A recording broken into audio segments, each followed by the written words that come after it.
The knock came at 11:37 p.m. on a Tuesday night, violent enough to wake the dead. Ethan Brooks froze halfway through, tucking his daughter's blanket around her shoulders, his heart hammering against his ribs.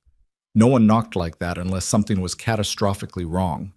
He stumbled to the door, exhaustion making his movements clumsy, and yanked it open to find the last person he expected, Victoria Hale, his CEO, standing in his apartment hallway in a designer coat and fury carved into every line of her face. She didn't ask to come in. She didn't apologize for the hour. She just looked him dead in the eye and said two words that detonated his entire world. "You're fired." Before we dive into how a midnight firing turned into the strangest salvation of my life, I need you to do something for me. This story goes places you won't expect, and I want to know how far it travels. Drop a comment telling me what city you're watching from, and if this hook grabbed you, hit that like button. Now let me tell you about the night my life fell apart so it could finally come together. Ethan Brooks had forgotten what it felt like to breathe without purpose. Every inhale was calculated, timed between emails, meetings, the mechanical motions of survival. Every exhale carried the weight of things left undone. Standing in his doorway at nearly midnight, staring at Victoria Hale's Arctic expression, he realized he'd also forgotten how to process shock. "I'm sorry, what?" His voice came out hoarse, barely functional. Behind him, he heard the soft creak of floorboards. Lily was still awake. "You're fired, Mr. Brooks." Victoria's tone was surgical, precise. She stood perfectly still in the hallway, her charcoal coat buttoned against the October chill that crept through the building's ancient heating system. "Effective immediately. I need to speak with you. May I come in?" The question was rhetorical. She was already moving past him, her heels clicking against the worn hardwood of his apartment floor with the same authority she commanded in the boardroom 40 stories above the city. Ethan's mind spun uselessly, grasping at explanations that wouldn't come. Fired? He'd worked 80-hour weeks for the past 6 months. He'd sacrificed sleep, health, every moment that wasn't absolutely essential to keeping Lily fed and clothed. His performance reviews had been flawless. "Daddy?" Lily appeared in the hallway, her small hand rubbing at her eyes. She was 7 years old, all wild brown curls and her mother's gentle features. The sight of her in her faded unicorn pajamas, 2 sizes too small now because Ethan kept forgetting to buy new ones, sent a knife of guilt through his chest. "Who's here?" Just someone from work, sweetheart." Ethan moved to intercept her, placing himself between his daughter and the woman who'd apparently come to destroy what was left of his stability. "Go back to bed, I'll be there in a minute." But Victoria had already turned, her expression shifting into something Ethan couldn't quite read. She crouched down, bringing herself to Lily's eye level with a grace that seemed at odds with the Ice Queen reputation she'd cultivated over 15 years of ruthless corporate leadership.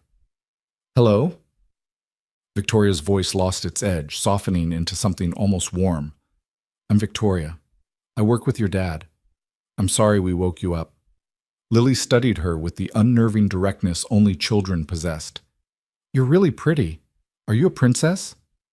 Something flickered across Victoria's face, surprise maybe, or pain, before the professional mask slid back into place. "Not quite, but thank you." She glanced up at Ethan. "She should be asleep. It's a school night." The criticism landed like a slap. Ethan felt heat crawl up his neck. "Lily, please. Bed. Now."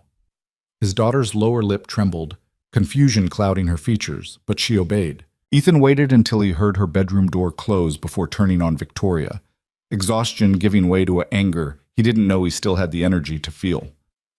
"What the hell is this?" His voice stayed low, conscious of thin walls and curious neighbors. "You fire me and then critique my parenting? You show up at my home in the middle of the night." "It's 11:42, Victoria corrected. "Hardly the middle of the night. For single parents it is." The words came out sharper than he intended. Ethan ran a hand through his hair, realizing with distant embarrassment that he probably looked like hell. He was wearing sweatpants with a coffee stain on the knee and a t-shirt he'd owned since college. He hadn't shaved in 3 days. "I don't understand what's happening. If this is about the Mercer account, I submitted those projections yesterday. If it's about the presentation, this isn't about your work product." Victoria moved further into the apartment, and Ethan saw her taking in the details he'd stopped noticing months ago. The stack of unopened mail on the kitchen counter, the dishes in the sink, fossilized with dried food, the laundry basket overflowing onto the floor. Lily's homework scattered across the coffee table alongside empty energy drink cans and his laptop, still open, still glowing with unfinished emails. Though we should discuss that too. She turned to face him fully, and in the dim light of his living room, Ethan noticed things he'd never registered in the office. The fine lines around her eyes that spoke of sleepless nights similar to his own. The way her perfectly tailored suit couldn't quite hide the tension in her shoulders. The fact that at nearly midnight on a Tuesday, she looked exactly as composed as she did at 8 a.m. Monday morning meetings. "When was the last time you slept, Mr. Brooks?" The question caught him off guard. What? Slept. More than 4 hours. When? Ethan's mind went blank. He honestly couldn't remember. "I don't see how that's relevant to—" "You fell asleep in the quarterly review meeting last Thursday." Victoria's words were clinical, but her eyes held something else. Concern? Anger? He couldn't tell. "You nodded off twice during the presentation. Marcus had to nudge you awake." Shame burned through him. "I'd been up all night with Lily. She had a fever. I couldn't—" "You didn't tell anyone. You didn't ask to reschedule. You didn't delegate the Parsons contract despite the fact that 3 junior associates volunteered to handle it." Victoria's voice rose slightly, the first crack in her controlled facade. "You missed 2 client dinners last month. You were 40 minutes late to the strategy session on Monday.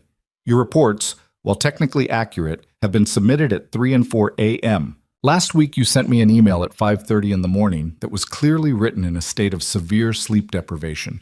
It was barely coherent." Each accusation hit like a hammer. Ethan wanted to defend himself, to explain that he was doing his best, that he had no choice, that every single thing she'd listed had a reason behind it. But the words wouldn't come. He was too tired, too empty. "I'm trying," he said finally, and hated how defeated he sounded. "I'm trying as hard as I can." "I know."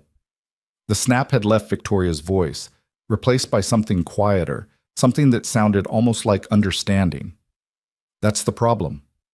She moved to his couch, carefully stepping over a stuffed elephant that had seen better days, and sat down with careful precision. After a moment's hesitation, she gestured to the chair across from her. Ethan sank into it, too tired to remain standing. "Tell me about your wife," Victoria said. The shift in topic disoriented him. "Sarah, what does she have to do with—" "Everything." Victoria's gaze didn't waver. "She died 14 months ago. Car accident. You took 3 days of bereavement leave, then came back to work full-time. You've been with the company for 6 years, and your personnel file shows you've never taken a sick day. Not one. Since Sarah's death, you've accumulated 732 hours of unused vacation time." Ethan's throat tightened. "I can't afford to take time off. I have a daughter to support, medical bills, the mortgage—" "You're salaried. Taking vacation wouldn't affect your income." "But it would affect my position, my visibility. If I'm not there, someone else is. Someone who doesn't have to leave at 5:30 to pick up their kid from after-school care. Someone who can stay late for client drinks or come in early for breakfast meetings." The words tumbled out, all the fears he'd been swallowing for months finally finding voice. "I can't compete if I'm not present. I can't afford to be seen as weak or unreliable or human." Victoria's eyebrow arched. "You can't afford to be human?" "Not when I'm all Lily has left." Ethan's voice cracked. He pressed his palms against his eyes, fighting back the exhaustion and emotion that threatened to overwhelm him. "You don't understand. Every day is a calculation. Can I sleep 3 hours and still function? Can I skip lunch to finish this report? Can I let Lily have cereal for dinner again because I don't have the energy to cook? Every single thing is a choice between failing her or failing at work. And I can't fail at either because failing at work means we lose the apartment and the insurance and everything she needs to be okay." Silence stretched between them. When Ethan finally lowered his hands, he found Victoria studying him with an intensity that made him uncomfortable. "You think you're protecting her," she said quietly, "by destroying yourself." "I'm doing what I have to do." "No." Victoria leaned forward, her elbows on her knees. "You're drowning, and you've been drowning for so long that you've forgotten what breathing feels like. You've normalized a state of constant crisis. You're in pure survival mode, and you think that's what strength looks like. Ethan wanted to argue, but the words wouldn't come. Because she was right. He knew she was right. He just didn't know what else to do. I was married once, Victoria said, and the admission shocked him into attention. In 6 years at the company, he'd never heard her mention anything personal. She was a figure of pure professional competence, the kind of executive who seemed to exist only in boardrooms and strategy sessions. His name was David. We met in business school, married young, built careers together. She paused, her gaze distant. He died 8 years ago. Heart attack, 41 years old. I found him in our bathroom at 6 in the morning. I'm so sorry, Ethan managed. The words felt inadequate. Victoria acknowledged them with a slight nod. I took 4 days off. Then I came back to work. I had a company to run, investors to answer to, employees depending on me. I worked 16-hour days, slept at the office, told myself that staying busy was healthy, that throwing myself into work was better than falling apart. Her jaw tightened. Within a year, I'd gained 40 pounds, developed an ulcer, and had 2 close friends tell me they couldn't watch me self-destruct anymore. I ignored them both. I knew better, you see. I was handling it.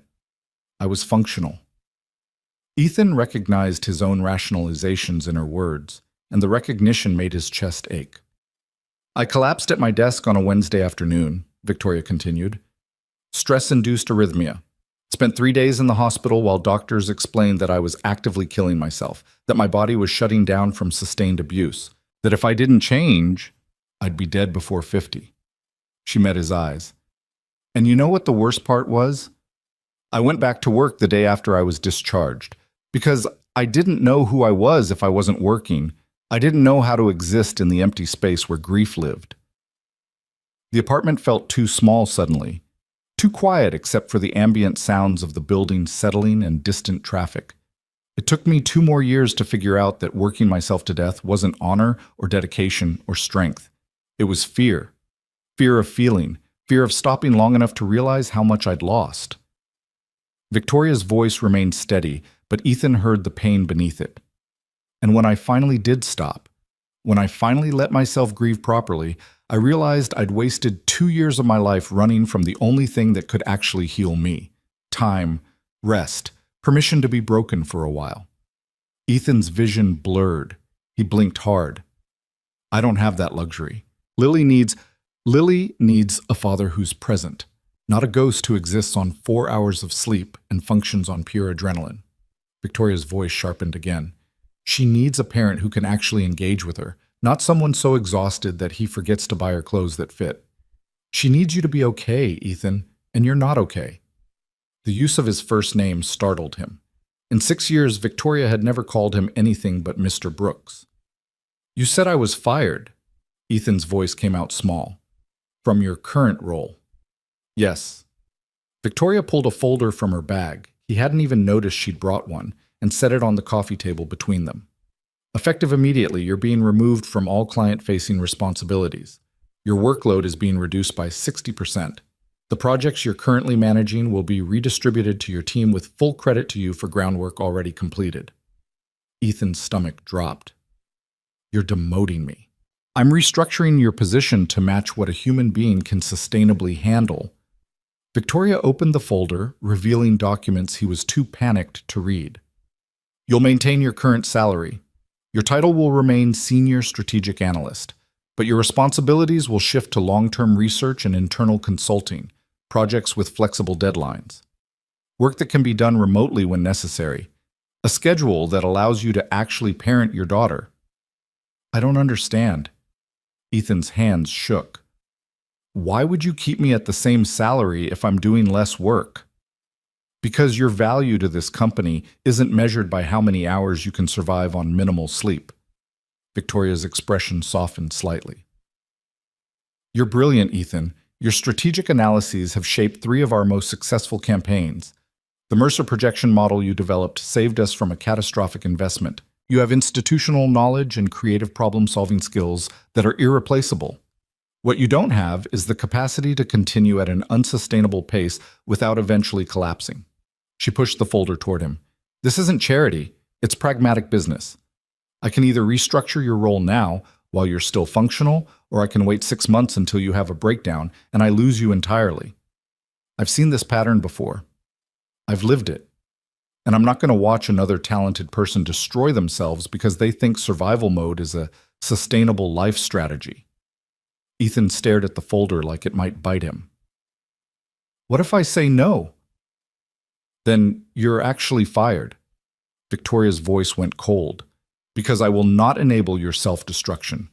I will not be complicit in the slow-motion suicide you're committing. If you can't accept help, then you can't work here. Those are your options. The ultimatum hung in the air between them. Ethan's mind raced through calculations, trying to find the angle, the catch, the hidden cost. This didn't happen in the corporate world. Executives didn't show up at midnight to force work-life balance on struggling employees. There had to be something he was missing. Why do you care? The question came out before he could stop it. You've barely spoken to me outside of meetings in 6 years. Why does this matter to you? Victoria was quiet for a long moment. When she spoke, her voice carried a weight that suggested old wounds. Because no one did this for me.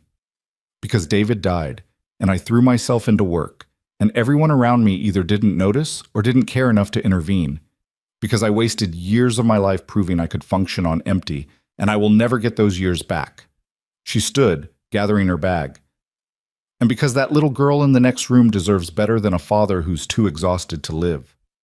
She moved toward the door, then paused. You have until Monday to review the terms and sign the restructuring agreement. Take the weekend. Sleep. Spend time with your daughter. Think about whether you want to keep surviving or whether you're ready to start living again. Ethan followed her to the door on autopilot. His thoughts were a chaotic mess, bouncing between relief and terror and confusion. I don't know how to do this differently. Victoria looked back at him, and for the first time since she'd arrived, he saw something almost gentle in her expression. Neither did I. But you figure it out. One day at a time. One choice at a time. She paused. The first choice is sleep, Ethan. Real sleep. Not collapsing for 4 hours before your alarm goes off. Let yourself rest. Then she was gone, her footsteps echoing down the hallway toward the elevator. Ethan stood in his doorway, watching her disappear, the folder clutched in his hands like a life preserver he didn't know whether to grab or throw away. Daddy? He turned to find Lily standing in the hallway again, her stuffed rabbit tucked under one arm. She looked scared. Are we in trouble? Ethan crossed the space between them and scooped her up, holding her close, breathing in the strawberry scent of her shampoo. No, baby, we're not in trouble. Did you lose your job? He carried her back to her bedroom, settling her into bed and pulling the blankets up around her shoulders. My job is changing a little bit, but it's going to be okay. Better than okay, maybe. Is the pretty lady mad at you? Ethan thought about Victoria's expression, the careful control, the pain beneath it. No, I think she's trying to help us. Lily's eyes were already drooping.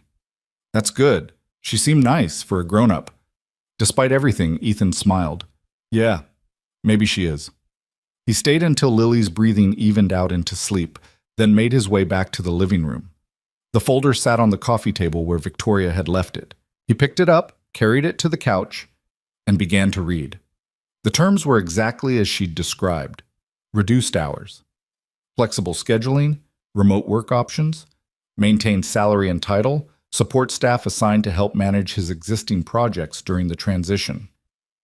There was even a clause about emergency parental leave, discretionary days he could use without penalty for sick children or school events. It was everything he'd needed for the past 14 months and hadn't known how to ask for. Ethan set the folder down and looked around his apartment with fresh eyes. Really looked at it for the first time in months. The mess. The neglect. The evidence of a life that had become pure function without any joy. When had he last read Lily a bedtime story instead of just tucking her in and returning to his laptop? When had he last cooked a real meal? When had he last done anything that wasn't purely utilitarian? Victoria was right. He'd forgotten how to breathe without purpose. He'd forgotten how to live instead of just survive. His phone sat on the arm of the couch, the screen dark. On impulse, he picked it up and opened his email. 243 unread messages. His fingers hovered over the icon, muscle memory ready to engage, to start triaging, to slip back into the comfortable rhythm of constant productivity. Instead, he set the phone down and stood up. He walked to the kitchen and began washing the dishes in the sink, not because it was efficient or necessary, but because the warm water felt good on his hands, because the simple mechanical action of cleaning felt like reclaiming something. The dishes took 20 minutes. He didn't rush. He didn't think about anything else. He just washed dishes. When the sink was empty and the counter cleared, he moved to the laundry basket, folded clothes, put them away, organized Lily's homework into neat piles, threw away the energy drink cans, closed his laptop without opening it. By the time he finished, it was past 1 in the morning, and the apartment looked like a place where people actually lived instead of just survived. Ethan stood in the middle of his living room and felt something he hadn't felt in months, a sense of accomplishment that had nothing to do with work metrics or performance reviews. He should have been exhausted. He'd been awake for almost 20 hours. But instead of immediately heading to bed, he found himself pulling out his phone again. Not for email, for the Photos app he hadn't opened in weeks. Sarah's face smiled up at him from the screen, frozen in a moment at the beach 2 summers ago. Lily was a toddler in the image, sandy and sunburned and laughing. Sarah's arm was around Ethan's waist, her head on his shoulder. They looked happy. They looked like people who knew how to live. The grief hit him like it always did, sharp and sudden and overwhelming. But this time, instead of pushing it away, instead of diving into work to escape it, Ethan let himself feel it. He sat on the couch and looked at photos of his wife and let himself miss her. Let himself cry for the first time in months. Let himself be broken for a little while. When the tears finally stopped, it was nearly 2 in the morning. Ethan felt hollowed out but somehow lighter. He set his phone aside, turned off the lights, and went to bed. Real bed. Not passing out at his desk or on the couch with his laptop still open. For the first time in 14 months, he slept without setting an alarm. He woke to sunlight streaming through his window and the smell of something burning. Panic jolted him upright. The clock read 8:47. He'd slept almost 7 hours. Lily! He bolted to the kitchen and found his daughter standing on a chair at the stove, attempting to make pancakes. Badly.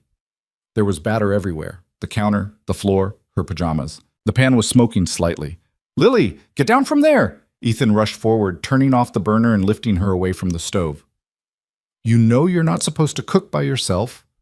His daughter's lower lip trembled. "You were sleeping. I didn't want to wake you up. I thought I could make breakfast like Mommy used to." The fight went out of him immediately. Ethan set her down gently and crouched to her level. "That was very sweet, baby, but also very dangerous. What if you'd burned yourself?" "I was careful." Lily's voice was small. "Are you mad?" Ethan looked at the disaster zone of his kitchen, at his daughter's pancake-battered pajamas, at the genuine effort to do something kind. He thought about Victoria's words, about being present instead of just functional. "No," he said finally. "I'm not mad, but let's make a deal. From now on, we cook together, okay?" Lily's face brightened. "Really?" "Really. In fact, let's start right now. Let me show you how Mommy taught me to make pancakes." They spent the next hour in the kitchen, making a mess and laughing and burning only 2 pancakes instead of all of them. Lily chattered about school and her friends and a book she was reading, and Ethan realized he didn't know most of these details. Somewhere in the past months, he'd stopped asking about her day beyond cursory questions. He'd been physically present but mentally absent, always half-focused on work even during the precious hours he had with her. They ate their imperfect pancakes at the table, not in front of the TV, not with Ethan's laptop open beside them, just together.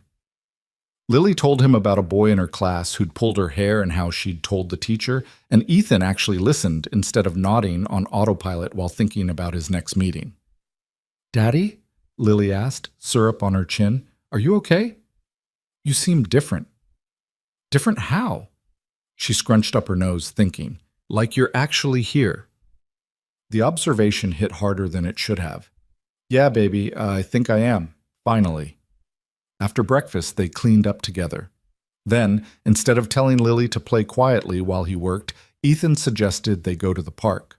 Her shocked delight made his chest ache with guilt. When had going to the park become a novelty instead of a normal part of their weekends? They spent 3 hours at the playground. Ethan pushed Lily on the swings until his arms ached. They played on the jungle gym, fed ducks at the pond, got ice cream from the vendor even though it was only October and too cold for frozen treats. Ethan's phone buzzed repeatedly in his pocket with work emails, notifications, messages. He ignored all of them. By the time they got home, it was late afternoon. Lily crashed on the couch, exhausted and happy. Ethan covered her with a blanket and finally allowed himself to check his phone. 63 work emails, 12 texts from colleagues, 3 voicemails. All of it felt distant and unimportant compared to the sound of his daughter's even breathing as she napped beside him. One email stood out from the others. It was from Victoria, sent at 2 a.m. The subject line read, "Additional resources." Ethan opened it. "Mr. Brooks. After our conversation, I realized I failed to provide adequate support resources. I've attached contact information for 3 excellent therapists who specialize in grief counseling and parental stress management. I've also included information about the company's employee assistance program, which covers 10 therapy sessions annually at no cost to you. Additionally, I've arranged for you to meet with Maria Chen from HR on Monday morning. She'll walk you through all available parental support benefits, including backup childcare services and flexible work arrangements. Take the weekend. Be with your daughter. We'll handle everything else on Monday. V. Hail below the signature was a personal note, separate from the formal email. P.S. It gets easier. Not quickly, not linearly, but it does get easier. The fact that you're still trying, still fighting to be there for your daughter, means you're stronger than you think. Don't mistake exhaustion for weakness. Ethan read the email 3 times, then he opened the attachments, information about therapists, benefit programs, support services he'd never known existed, resources that might have made the past 14 months bearable if he'd known to ask for them. He saved all of it. Then he opened a new email and began to type. Ms. Hale, thank you. For last night. For the resources. For caring enough to intervene when you didn't have to. I don't know how to do this differently yet, but I'm willing to try. I'll sign the restructuring agreement on Monday. I owe you an apology for falling asleep in meetings, missing deadlines, and generally being a disaster for the past months. You would have been justified in actually firing me. The fact that you chose to help instead says more about your leadership than I think you realize. I'm taking the weekend, really taking it. Lily and I are going to the museum tomorrow, then maybe the library. Normal things. Things I should have been doing all along. Thank you for reminding me what that looks like. Ethan Brooks. He sent it before he could second-guess himself. Then he closed his laptop, set his phone on silent, and settled in to watch whatever cartoon Lily wanted when she woke up.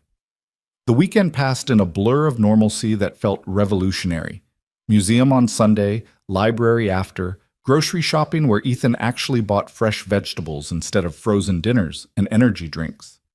Cooking dinner together, reading bedtime stories, having conversations that weren't rushed or distracted. By Monday morning, Ethan felt like a different person.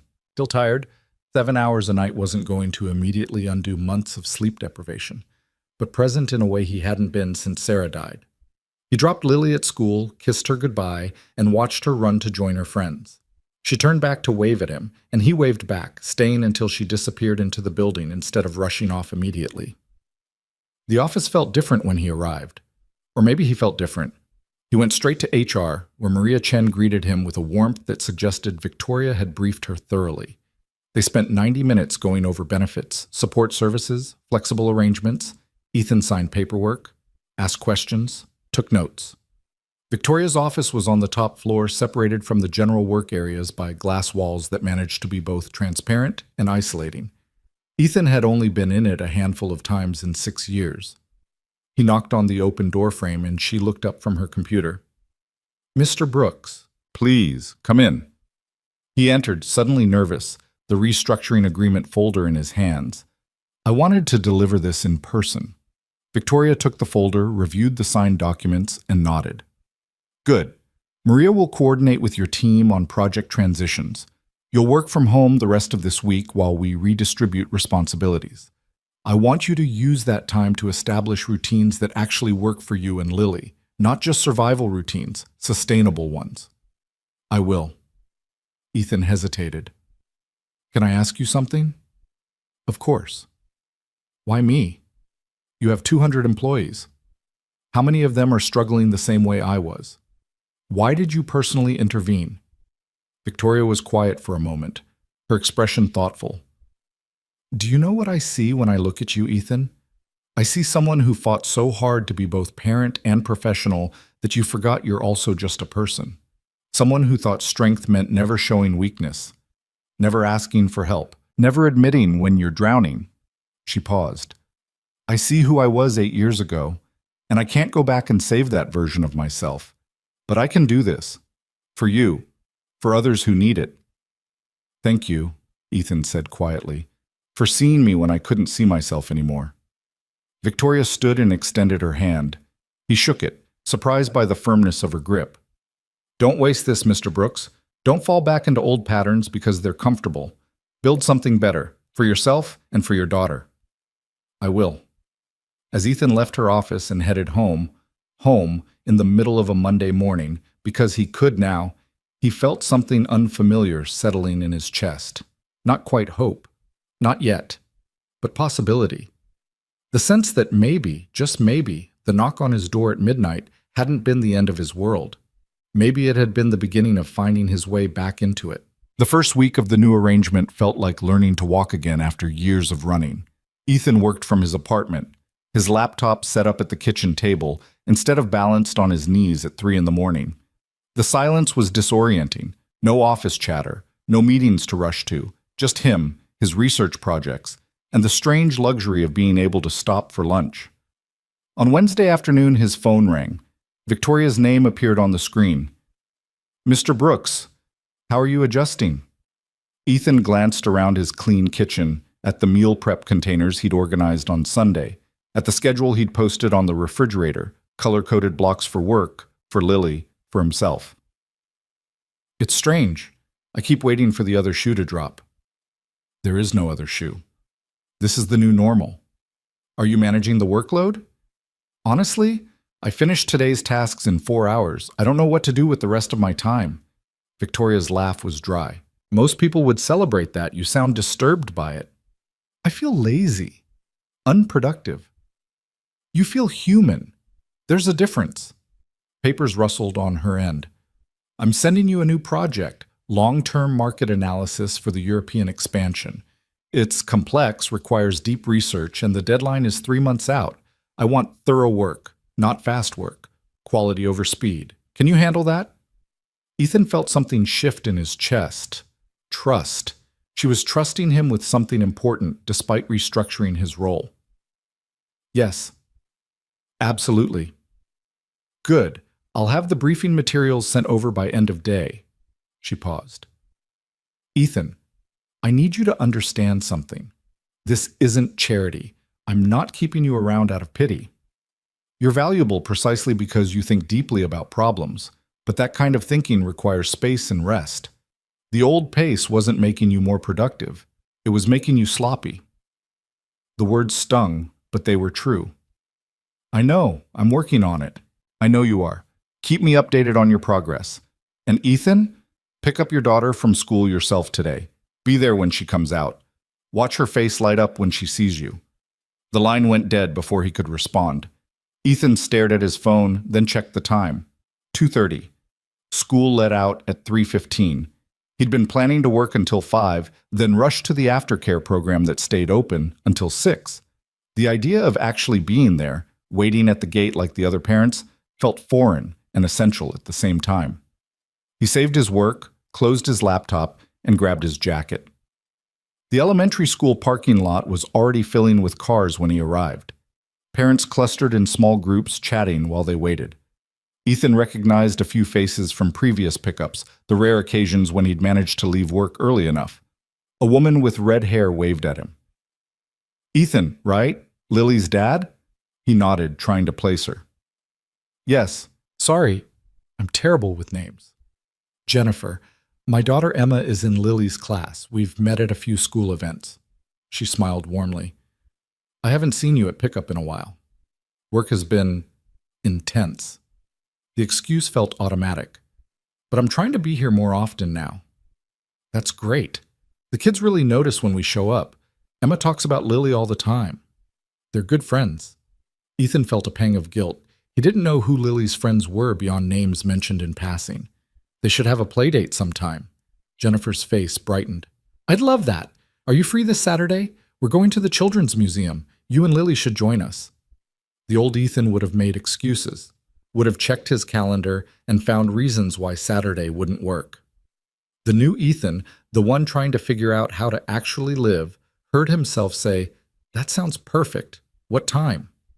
They exchanged numbers just as the school doors opened and children poured out. Lily emerged in a cluster of girls, her backpack bouncing against her shoulders.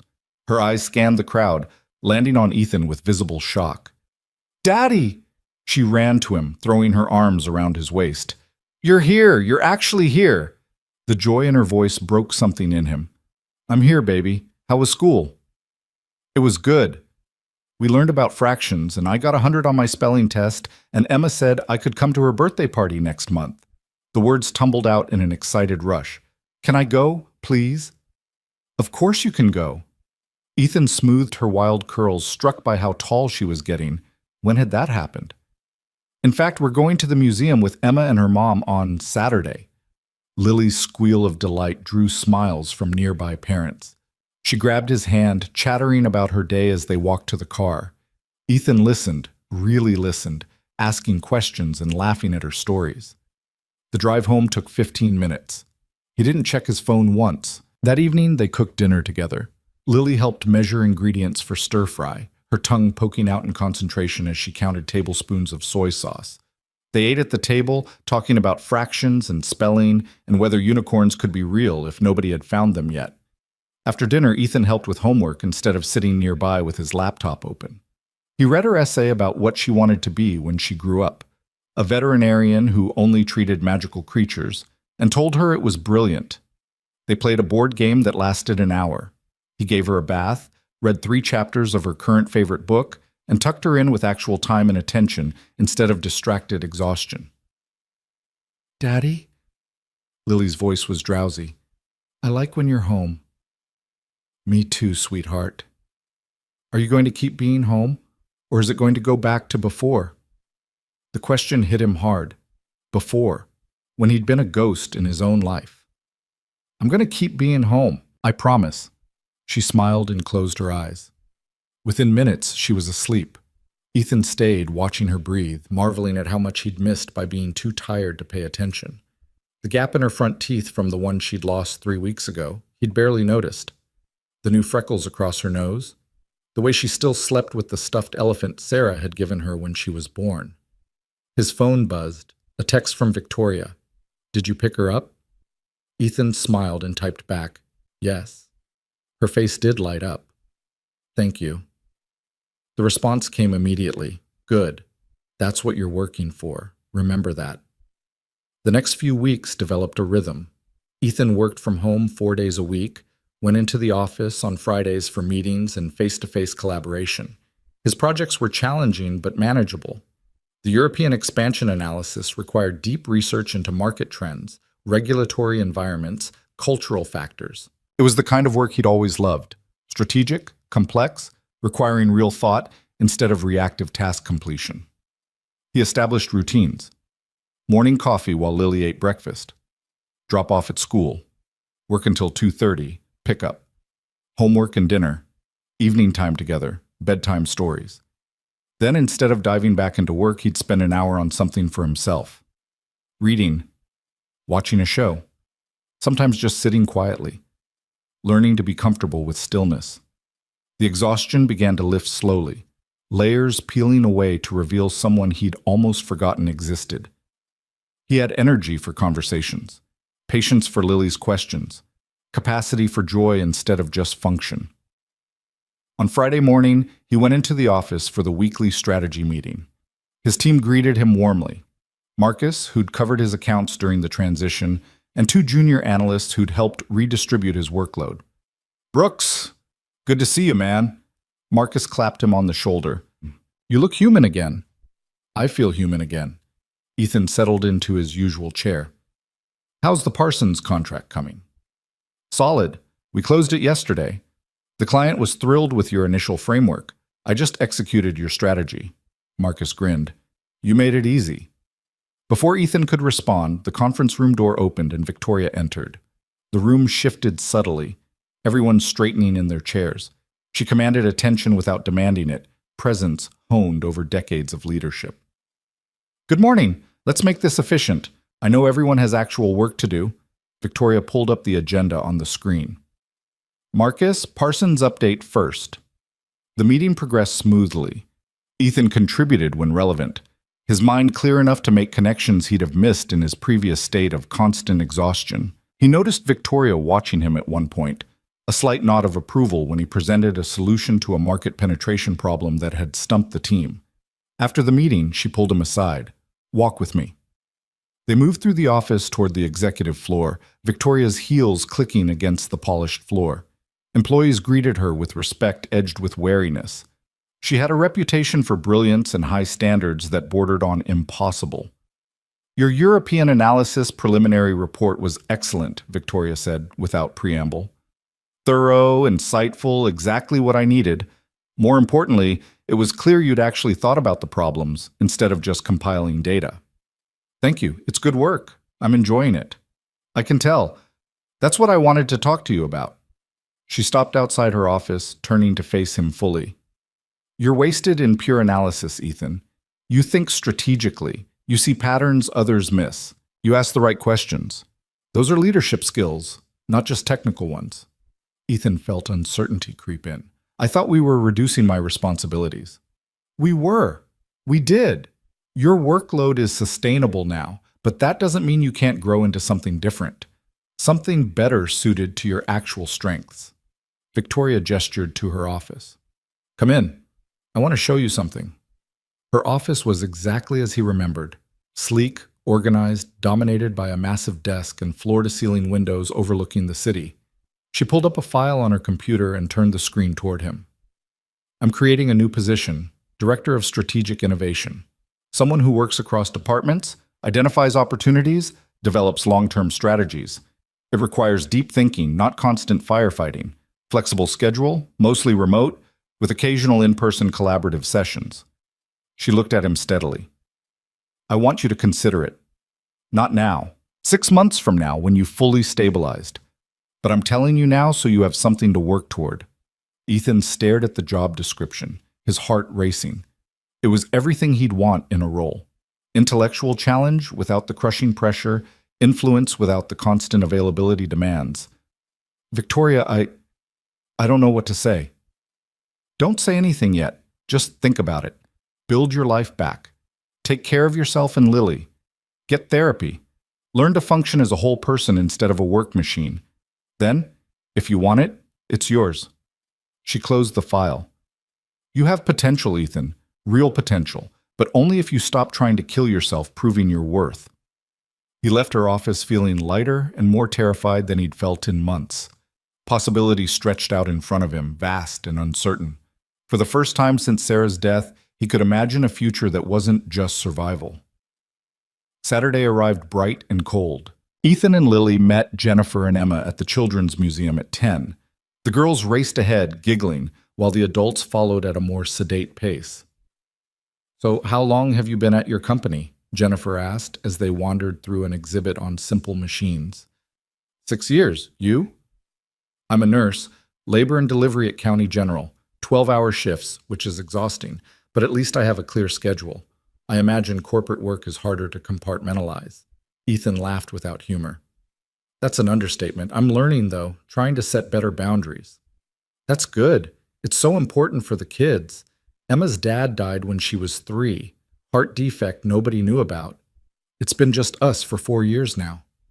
Jennifer's voice remained steady, but Ethan heard the pain beneath it.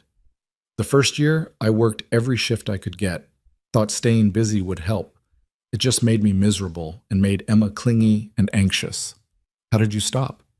Therapy. And Emma's teacher pulled me aside one day and told me my daughter needed me present, not just physically there. It was a wake-up call. She smiled. We figured it out together. Some days are still hard, but we're okay now. You and Lily will be too. They spent 3 hours at the museum. The girls played in the water exhibit, the science lab, the art studio. Ethan helped Emma build a bridge while Lily constructed an elaborate pulley system. Jennifer took photos, capturing moments of pure childhood joy. At lunch in the museum cafe, Lily and Emma chatted about everything and nothing, their friendship easy and genuine. Ethan found himself relaxing in a way he couldn't remember experiencing in months. No pressure, no deadlines, just being present in a moment with his daughter and new friends. "We should do this regularly," Jennifer said. "Monthly museum trips or park days. Give the girls time together and give us adult conversation that isn't work-related. I'd really like that." Done. On the drive home, Lily fell asleep in the back seat, exhausted from hours of play. Ethan glanced at her in the rearview mirror, her face peaceful, and felt gratitude so intense it was almost painful. This was what he'd been missing. This was what Victoria had given back to him. His phone buzzed at a red light. A text from Victoria. "How was the museum? Perfect. Thank you for pushing me to do this. I didn't push you to do anything. I just removed the obstacles you'd built yourself. You did the rest." The following week brought the first real test of his new boundaries. A crisis erupted with a major client. Technical failures, missed deadlines, potential contract cancellation. The kind of emergency that would have consumed Ethan completely in his previous life. Marcus called him at 4 p.m., panic in his voice. "Brooks, we need you. The Silverman account is imploding. Can you come in?" Ethan looked at his watch, then at Lily doing homework at the kitchen table. "What specifically do you need from me? Strategy? Damage control? You built the relationship with them. They trust you. Can it wait until tomorrow? I can come in at 7 before I drop Lily at school." "Ethan, this is urgent. We're losing them." The old fear rose up. If he wasn't available, he wasn't valuable. If he maintained boundaries, he'd be seen as uncommitted. He opened his mouth to cave, to say he'd figure something out, to sacrifice the evening with his daughter for work that would always demand more. Then he thought about Victoria's words, about the fact that she'd promoted the idea of him for director while knowing he maintained boundaries, about the promise he'd made to Lily that things would be different. "I can't come in tonight, but I can join a video call at 8 after Lily's in bed, and I'll be in the office at 7 tomorrow morning. That's what I can offer." Silence on the other end. "Okay, I'll set up the call." When Marcus hung up, Ethan felt sick. He'd just potentially damaged his career, proven he wasn't a team player, shown he couldn't handle pressure. His phone rang again. Victoria. "I heard about Silverman. Marcus is panicking. Are you available for a call tonight?" "Yes, at 8. I told Marcus I'd join then." "Good. That's all we need from you. I'll handle the rest." She paused. "Ethan, you made the right call. This isn't your emergency to solve alone, and you're allowed to have boundaries. Don't let anyone make you feel otherwise." The relief was overwhelming. "Thank you. 7 a.m. tomorrow works for you?" "Yes." "Perfect. I'll see you then. Now go help your daughter with her homework." The video call at 8 lasted 90 minutes. Ethan joined from his couch, Lily asleep in her room, and walked the team through relationship repair strategies, contract restructuring options, and communication approaches. His mind was clear, his solutions solid. By 9:30, they had a plan. Marcus messaged him privately after, "Thanks for this. Sorry for the pressure earlier. I forgot you're still allowed to have a life. We're all allowed to have lives. We just forget sometimes." At 7 the next morning, Ethan was in the conference room with Victoria and the senior team. They executed the Silverman recovery plan flawlessly. By noon, the client had agreed to a contract extension with modified terms that actually improved their position. Crisis averted. Victoria pulled him aside afterward. "You handled that perfectly. Clear thinking, solid strategy, appropriate boundaries. That's exactly the kind of leadership I'm looking for in the innovation director role. I almost caved last night. Almost dropped everything to rush in." "But you didn't. That's growth." She smiled, a rare expression that transformed her entire face. "Keep growing, Ethan. You're getting there." Over the next month, Ethan settled fully into his new rhythm.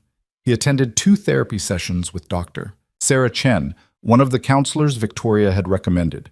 She was gentle and direct, helping him process grief he'd buried, guilt he'd carried, fear he'd internalized. "You're allowed to be happy again," Dr. Chen told him in their third session. "Sarah wouldn't have wanted you to suffer forever. She'd want you to live." The permission felt revolutionary. He started allowing himself small joys, morning coffee that he actually tasted instead of just consuming for caffeine, music while he cooked, laughter that came easily when Lily told terrible knock-knock jokes. He joined a grief support group for single parents. Sitting in a church basement on Thursday evenings, listening to other people's stories of loss and survival, he realized he wasn't alone. Other people understood the impossible balancing act, the guilt, the exhaustion, the slow climb back to functionality. A woman named Patricia, whose husband had died in a construction accident, approached him after one meeting. "You're doing better than when you first came. I can see it in your face. I feel better, like I'm actually present in my life again." That's the goal. We don't move on from grief. We move forward with it. It gets less heavy over time. She squeezed his arm gently. "Keep going. You're doing great." In November, Jennifer invited Ethan and Lily to Thanksgiving dinner. "It'll be small, just us, my parents, and my brother's family. You shouldn't be alone on holidays." Ethan's first instinct was to decline, to maintain distance, to not impose. But Lily's hopeful expression stopped him. "We'd love to come. Can I bring anything?" "Just yourselves." Thanksgiving was warm and chaotic, filled with food and conversation and children running through the house. Lily played with Emma and Jennifer's nephews, her laughter ringing through the rooms. Ethan helped in the kitchen, falling into easy conversation with Jennifer's mother about gardening and her father about vintage cars. "You're good for Jennifer," her mother said quietly while they prepared pies. "She's been isolated since Emma's father died. Threw herself into work, pushed away friends. Sound familiar?" Ethan smiled ruefully. "Very. It's good you're both finding your way back, and those girls adore each other. That's special." As he drove home that evening, Lily drowsy in the back seat and leftover pie on the passenger seat, Ethan felt something that had been absent for over a year. Contentment. Not happiness exactly. Grief still lived in him, a constant presence. But contentment in the moment, in the life he was building, in the father he was becoming. December arrived with the first snow. Ethan took Lily to pick out a Christmas tree, letting her choose a slightly crooked one because she insisted it needed love. They decorated it together, hanging ornaments Sarah had collected over the years. Some made him cry. He let himself cry, and Lily hugged him, and they talked about her mother in ways they hadn't been able to before. "I miss Mommy," Lily said, her small hand in his as they sat on the couch admiring their lopsided tree. "Me too, baby. Every day. But it's okay to still be happy sometimes, right? Even though we miss her?" Ethan pulled her close, pressing a kiss to the top of her head. "Yes, it's absolutely okay. Mommy would want us to be happy. I think she'd like our tree. I think she'd love it." On the last Friday before the holiday break, Victoria called him into her office. When he arrived, she gestured to the chair across from her desk. 6 months, she said without preamble. "It's been 6 months since that night I showed up at your door." Ethan nodded. "Best firing I ever received." She smiled. "You've exceeded every expectation, Ethan. Your European analysis became the framework for our entire expansion strategy. Your work on the Silverman recovery saved that relationship and improved our contract terms. You've mentored 2 junior analysts. You've maintained perfect boundaries while producing exceptional work." She leaned forward. "The innovation director position is yours if you want it, starting in January." His heart raced. "I want it." "Good. We'll make the announcement next week. It comes with a salary increase, dedicated team, and full schedule autonomy. You'll report directly to me. Your focus will be long-term strategic thinking, not crisis management. Build the kind of work life that sustains you and serves the company. That's the job." Ethan felt tears prick his eyes. "Thank you, Victoria, for everything. For seeing me when I couldn't see myself. For refusing to let me destroy myself. For giving me my life back. You did the hard work, Ethan. I just removed the obstacles." She stood, extending her hand. "Welcome to the leadership team.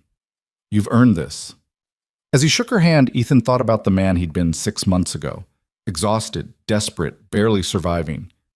And he thought about the man he was becoming, present, purposeful, capable of both grief and joy. The transformation hadn't been easy or linear. There had been setbacks, moments of doubt, days when old patterns tried to reassert themselves. But he'd kept choosing differently, kept choosing presence over pressure, kept choosing to live instead of just survive.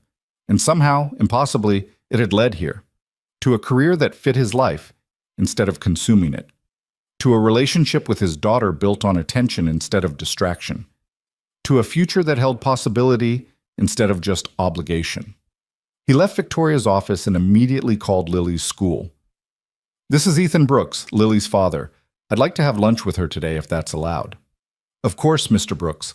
We love when parents join for lunch. We'll let her know you're coming." He stopped at Lily's favorite sandwich shop, bought her favorite order, and showed up at the school cafeteria at noon. Her face when she saw him, pure, uncomplicated joy, was worth everything. Worth every hard conversation with Victoria. Worth every therapy session. Worth every moment of choosing differently. "Daddy, you're here!" "I'm here, baby. I brought sandwiches. Want to eat together?" They sat at the kid-sized table, eating lunch surrounded by second graders, and Lily chattered about her day with the enthusiasm of someone who knew her father was actually listening. Other parents watched them with knowing smiles, recognizing the precious ordinariness of the moment. This, Ethan thought, this is what I was working for all along.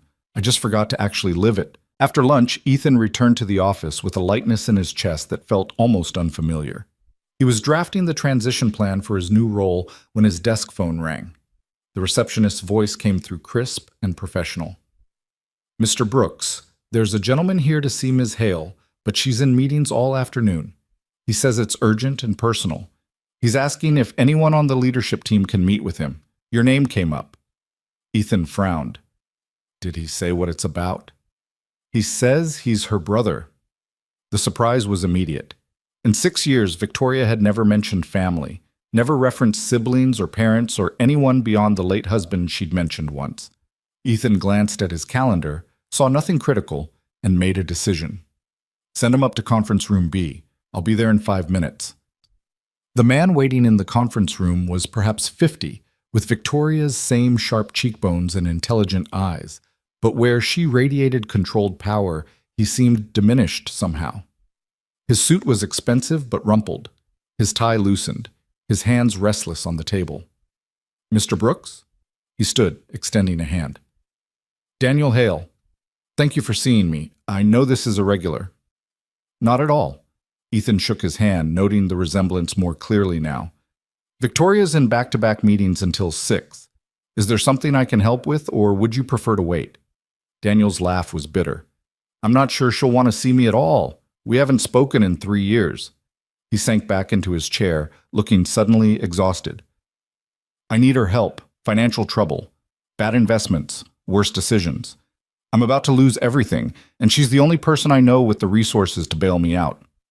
Ethan felt immediate discomfort. This was far outside his purview, personal territory he had no business navigating. "I really think you should wait for Victoria. This isn't something I can—" "I know. I just needed to talk to someone, to figure out what to say." Daniel rubbed his face. "She told me 3 years ago that if I didn't get my life together, she was done. No more bailouts, no more second chances.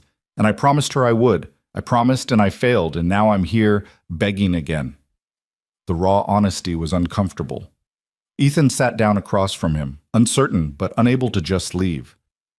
"What happened?" "The usual story. Thought I had a sure thing. Tech startup, revolutionary product, guaranteed returns. Put everything into it. Borrowed against my house. Convinced friends to invest." Daniel's voice cracked. "It collapsed 2 months ago. Fraud at the executive level. We all lost everything. My wife left me last week. Took our daughter. I'm facing bankruptcy and possibly legal action from the people I brought into the investment." Ethan thought about his own desperation 6 months ago, the feeling of drowning with no lifeline visible. "I'm sorry, that's devastating. Victoria warned me. She always warns me. I'm the younger brother who never learned, who always thinks he knows better, who resents her success while constantly needing her to save me from my own stupidity. Daniel met Ethan's eyes. She's going to say no, isn't she? I don't know. That's between you and her. Ethan hesitated, then spoke carefully. But I do know she cares about the people in her life more than she shows. She intervened in my life 6 months ago when she had no obligation to. Saw I was drowning and threw me a lifeline I didn't know I needed. That sounds like Victoria, saving people whether they ask for it or not. Daniel's tone held affection despite the bitterness. When our parents died, she was 23. I was 18. She put herself through business school while working full-time and making sure I had everything I needed for college. Paid my tuition, bought my books, made sure I ate, and how did I repay her? By dropping out junior year to chase a get-rich-quick scheme that failed spectacularly. The door opened. Victoria stood in the threshold, her expression unreadable as she took in the scene. Daniel. Vicky. He stood slowly. I know you're busy. I know I have no right to be here. You're right. You don't. Victoria's voice was ice. I told you 3 years ago that I was done cleaning up your messes, that the next time you gambled away your stability, you'd face the consequences alone. I know, I remember. Daniel's shoulders sagged. I'm not asking you to fix this. I'm asking for advice, for help understanding my options. I've lost my wife, my home, my savings. I'm about to lose access to my daughter because I can't afford the custody lawyer. I just need guidance from someone who understands these things. Victoria looked at Ethan. Did he tell you what happened? Some of it. Did he tell you this is the 4th time that I've bailed him out of bad investments, gambling debts, and failed business ventures more times than I can count? That every time he promises to change and never does? Daniel flinched but didn't argue. Ethan felt trapped between them, witness to a family dynamic he had no context for. Victoria's anger was controlled but fierce, years of frustration compressed into crisp sentences. I should go, Ethan said, standing. This is private. Stay. Victoria's command was gentle but firm. Your leadership now. You should understand how I handle these situations. She turned back to her brother.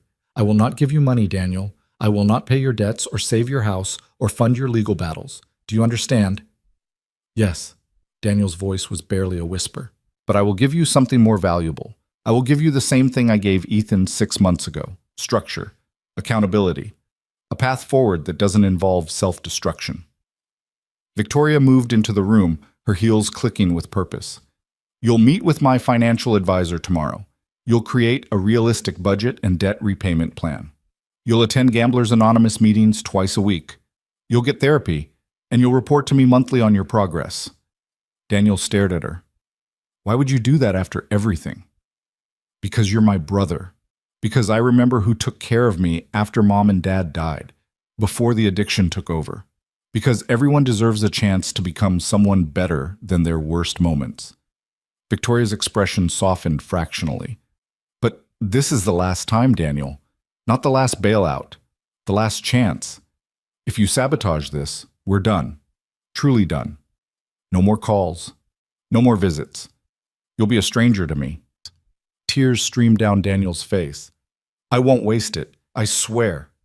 We'll see. Victoria pulled out her phone, typed something, then looked back at him. My assistant will send you the advisor's contact information. First appointment is tomorrow at 9. Don't be late. I won't. Thank you, Vicky. Thank you. She nodded curtly. Daniel left, closing the door quietly behind him.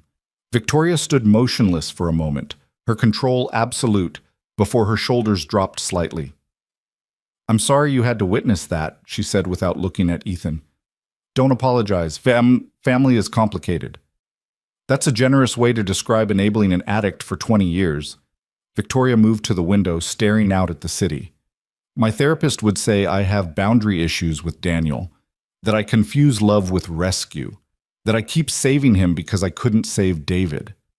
The admission was startling. Victoria never discussed her personal life, never showed vulnerability. Ethan approached carefully, maintaining respectful distance. You're giving him tools, not just money. That's different from enabling. Is it? Or am I setting him up to fail again so I can feel superior in my stability? Victoria's reflection in the window looked tired. I spent years in therapy learning to separate my worth from my ability to fix other people's problems. And yet here I am, restructuring my brother's life the same way I restructured yours. That's not the same thing. You saw me destroying myself through grief and overwork. You intervened because I needed help I couldn't ask for. That's compassion, not control. Victoria turned to face him. And what if I'm wrong? What if my version of help is just another form of arrogance, deciding I know what people need better than they do? Ethan considered this carefully. 6 months ago, he might have resented the implication. Now, with perspective and distance, he understood the complexity. When you showed up at my door, I was angry, humiliated, terrified. I thought you were destroying my life. He met her eyes steadily. But you were right. I was drowning and calling it swimming. Sometimes people need someone who cares enough to intervene even when it's uncomfortable, even when it risks the relationship. And Daniel? Am I right about him? I don't know. But I know you gave him the same thing you gave me. A choice. He can take the structure you're offering and build something better, or he can reject it and face the consequences. That's not control. That's tough love. Victoria studied him for a long moment. You've grown considerably in 6 months, Ethan. Not just professionally. You're thinking more complexly about human behavior. I have a good teacher. He smiled slightly. And a therapist who doesn't let me avoid hard questions. Dr. Chen is excellent. She helped me process David's death when I finally stopped running from it. Victoria returned to her desk, her professional mask sliding back into place with visible effort. Thank you for sitting with Daniel, and for the perspective. Anytime. Ethan paused at the door. For what it's worth, I think your brother is lucky to have you, even if he doesn't always show it. We'll see if he actually follows through. History suggests he won't. People can change. I'm proof of that. After Ethan left, Victoria sat alone in her office as evening shadows stretched across the floor. She pulled up a photo on her computer, one she kept hidden in a private folder. David smiled at her from the screen, young and healthy and whole. Next to him stood a younger Victoria, softer somehow, before grief had honed her into the executive people both admired and feared. I'm still trying to save people, she said to the empty room. Still thinking I can fix everything if I just work hard enough. You'd tell me I'm being ridiculous, that I can't control outcomes, only my intentions. Her phone buzzed, a text from Daniel. Meeting scheduled for tomorrow. I won't let you down. She'd heard that before, many times. But she saved the message anyway, hope and skepticism warring in her chest. The following week, the company announced Ethan's promotion. The response was universally positive. Colleagues congratulated him. Junior analysts sought his mentorship. The executive team welcomed him with the easy camaraderie of equals. At the celebration lunch, Marcus raised his glass. To Ethan, the only person I know who got promoted by getting fired first. Laughter rippled around the table. Ethan caught Victoria's eye across the room. She lifted her glass fractionally, acknowledgement passing between them. Later, as the party wound down, Jennifer texted, Saw the announcement on LinkedIn. Congratulations. Emma and Lily want to celebrate with ice cream. You free Saturday? Absolutely. My treat. Deal. And Ethan? I'm really proud of you. The words settled warmly in his chest. He'd spent so long measuring success by exhaustion that praise for balance felt foreign but welcome. That Saturday, the four of them sat at the ice cream parlor, the girls making elaborate sundaes while the adults opted for simpler choices. Lily was covered in chocolate sauce and joy, chattering about a science project she wanted to build. Daddy, can we make a volcano? A real one that explodes? We can try. We'll need to research how to do it safely. I can help, Emma volunteered immediately. My uncle's a science teacher. He shows me cool experiments. Jennifer smiled at Ethan over her coffee. These two are going to either win a Nobel Prize or burn down the garage. I'm hoping for the former. Me too. Jennifer's expression turned more serious. Can I ask you something personal? Of course. When did you know you were ready to start living again instead of just surviving? After Sarah died, I mean. Ethan thought about that night 6 months ago, Victoria standing in his doorway with fire and compassion in her eyes. I don't think I knew. Someone else had to tell me, had to force me to see that I was destroying myself and calling it strength. Victoria? Your CEO? Yeah. She showed up at my apartment at midnight, told me I was fired, then restructured my entire life because she'd been where I was and knew I couldn't save myself. He watched Lily laugh at something Emma said. Best thing anyone ever did for me. Jennifer nodded slowly. I had a similar moment. Emma's teacher, like I mentioned. She pulled me aside and asked if I was okay, and I burst into tears in the school hallway. Just completely fell apart. She sat with me for an hour while I cried about how scared I was, how alone, how certain I was failing at everything. What did she say? That grief isn't failure, that asking for help isn't weakness, that Emma needed me whole more than she needed me perfect. Jennifer's eyes glistened. Simple things, but I needed to hear them from someone who cared enough to notice I was drowning. It's strange how isolation happens, Ethan said quietly, how you can be surrounded by people and still feel completely alone in your struggle. But we're not alone anymore. Jennifer gestured to their daughters. We've got them, and we've got friends who understand. That's worth protecting. They finished their ice cream and walked to the nearby park, letting the girls burn off sugar-fueled energy on the playground. Ethan and Jennifer sat on a bench, conversation flowing easily between them. She told him about her nursing work, the joy and heartbreak of labor and delivery. He shared about his new role, the excitement and nervousness of increased responsibility. You'll be great at it, Jennifer said with confidence. You're thoughtful. You see people clearly. Those are rare qualities in leadership. I'm learning from Victoria. She's brilliant but also complicated. Tough love personified. Sounds like exactly what you needed. As the sun began to set, painting the sky in shades of orange and pink, Lily ran over and climbed into Ethan's lap, tired and content. He wrapped his arms around her, breathing in her little girl's scent of sunshine and playground dirt. This was the best day, Lily announced. Can we do it every week? We can certainly try, Ethan said, meeting Jennifer's smile. Please? Emma's my best friend, and Jennifer makes you laugh, and I like when you're happy. The simple observation hit him squarely in the chest. Children saw everything, noticed the shifts adults tried to hide. Lily had watched him transform from ghost to present father, and she was celebrating it with the straightforward honesty only kids possessed. I like when I'm happy too, Ethan said softly. And I'm working on being happy more often. Good, because Mommy would want you to be happy. She told me before she died that I had to make sure you smiled sometimes. Ethan's vision blurred. He pulled Lily closer, overcome by the memory of Sarah in those final days, already knowing she wouldn't survive the surgery, trying to prepare them both for a future without her. Jennifer's hand found his shoulder, a gentle gesture of understanding. Emma came over and hugged Lily, some silent communication passing between the girls that ended with both of them giggling and racing back to the swings. She's wise beyond her years, Jennifer observed. She's her mother's daughter. Ethan wiped his eyes unselfconsciously. Sarah always knew the right thing to say, how to cut through my anxiety and bring me back to what mattered. Lily has that same gift. Then you're raising her right, keeping her mother alive in her heart while letting her be her own person. They stayed until the park lights came on, signaling closing time. The drive home felt peaceful, Lily singing along to the radio, Ethan's thoughts quiet for once. No work anxiety, no guilt about taking time for himself, just contentment in the moment. When he tucked Lily into bed that night, she looked up at him with Sarah's eyes. Daddy, do you think you'll ever get married again? The question caught him completely off guard. What makes you ask that? Emma says her mom might get married again someday when she finds the right person. I was wondering if you would too. Ethan sat on the edge of her bed, choosing his words carefully. I don't know, sweetheart. I loved your mommy very much.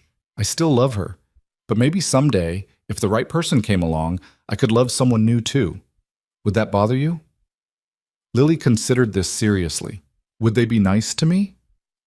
Anyone I ever considered would have to be kind and wonderful and treat you like the treasure you are.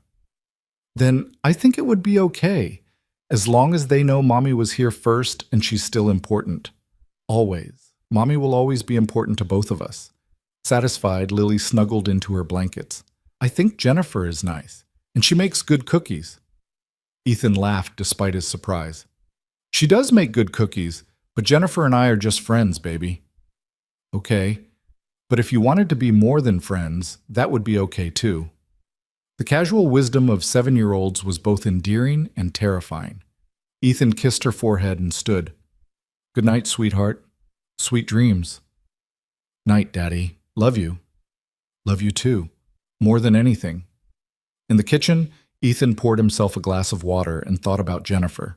She was kind, warm, easy to talk to. Their shared experience of single parenthood created understanding without need for explanation.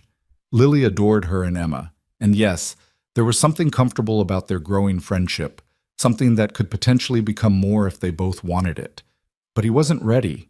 Not yet. Maybe not for a long time. The grief was softer now, but still present. He was still learning to be whole on his own before he could consider sharing that wholeness with someone else. His phone chimed. Victoria. Daniel attended his first GA meeting tonight. His advisor says he was engaged and honest about his situation. Small step, but worth noting. That's good news. How are you doing with it? Cautiously hopeful. Which feels dangerous but necessary. Hope isn't dangerous. It's brave. Your therapy is showing. Dr. Chen would be proud. Ethan smiled and set his phone down. He pulled out his laptop, not to work but to update the journal Dr. Chen had suggested he keep, writing down thoughts, processing emotions, tracking growth. It had seemed indulgent at first, but he'd come to value the practice. 6 months ago, I thought my life was ending, he typed. Tonight, I realize it was just beginning. The difference between those two states is community, support, and the courage to accept help. Victoria gave me structure, Jennifer gave me friendship, Lily gave me purpose. Dr. Chen gave me tools. Together, they gave me back myself. He paused, then added, Sarah would be proud of who I'm becoming. That matters more than I knew it could. The next morning, Ethan arrived at the office early for his first official meeting as Director of Strategic Innovation. His new team was small, just 3 analysts and a project coordinator, but they were sharp and enthusiastic. He spent 2 hours outlining his vision for the department, emphasizing deep thinking over quick reactions, quality over speed, sustainable excellence over burnout. I don't want heroes on this team, he said firmly. I want healthy, balanced professionals who produce brilliant work because they have the space and support to think deeply. That means reasonable hours, actual vacations, and permission to say no when you're at capacity. Understood? The team exchanged glances, clearly uncertain whether to believe him. One analyst, a young woman named Maya, spoke up hesitantly. In my last department, that kind of talk was just lip service. They said work-life balance mattered, then punished anyone who actually maintained boundaries. I know. I've been there. Ethan met each person's eyes in turn. I'm not going to lie and say there won't be occasional intense periods or tight deadlines. But there'll be exceptions, not the norm. And I'll model the behavior I expect. You'll see me leave at 5 to pick up my daughter. You'll see me take vacation. You'll see me maintain boundaries. Because I learned the hard way that burning out doesn't make you valuable. It makes you ineffective. The meeting ended with cautious optimism. As the team dispersed, Victoria appeared in his doorway. Good start. They're going to test you, you know. See if you really mean it. I know. I'm ready for that. Good. She handed him a folder. Your first major project, analysis of the Asian markets for potential expansion. Timeline is 9 months. Budget is generous. Expectations are high. Ethan flipped through the brief excitement building. This was exactly the kind of work he loved, complex and consequential. This is going to be incredible. I know, that's why I'm giving it to you. Victoria's expression was almost proud. Don't prove me wrong, Ethan. I won't. As she left, Ethan looked around his new office, still barely furnished, and felt the weight of possibility. 6 months ago, he'd been a man barely holding himself together with caffeine and denial. Now he was a director with a team, a meaningful project, and a life that felt worth living. His daughter would be proud. His wife would be proud. And maybe, finally, he was starting to be proud of himself too. The Asian Markets project consumed Ethan's focus for the next 3 months, but in a way that felt energizing rather than draining. He built research protocols with his team, delegated effectively, and discovered that collaboration produced better results than solo heroics ever had. Maya proved particularly brilliant at data analysis, while another analyst named James had an intuitive grasp of cultural nuances that shaped consumer behavior across different regions. On a cold February afternoon, Ethan was reviewing preliminary findings when his phone rang. The school's number appeared on the screen, sending immediate alarm through his system. "Mr. Brooks, this is Principal Martinez. Lily's fine, but there's been an incident. Can you come in?" 20 minutes later, Ethan sat in the principal's office across from a tight-lipped teacher and a tearful Lily. The story emerged in fragments. A boy had been bullying Emma for weeks, calling her names because she didn't have a father. Today, Lily had punched him in the face. "I know it was wrong," Lily said through her tears, "but he was being so mean to Emma and she was crying and I just got so angry." The teacher, Mrs. Palmer, spoke with barely controlled frustration. "Violence is never acceptable, Mr. Brooks. Lily will need to serve detention for the rest of the week."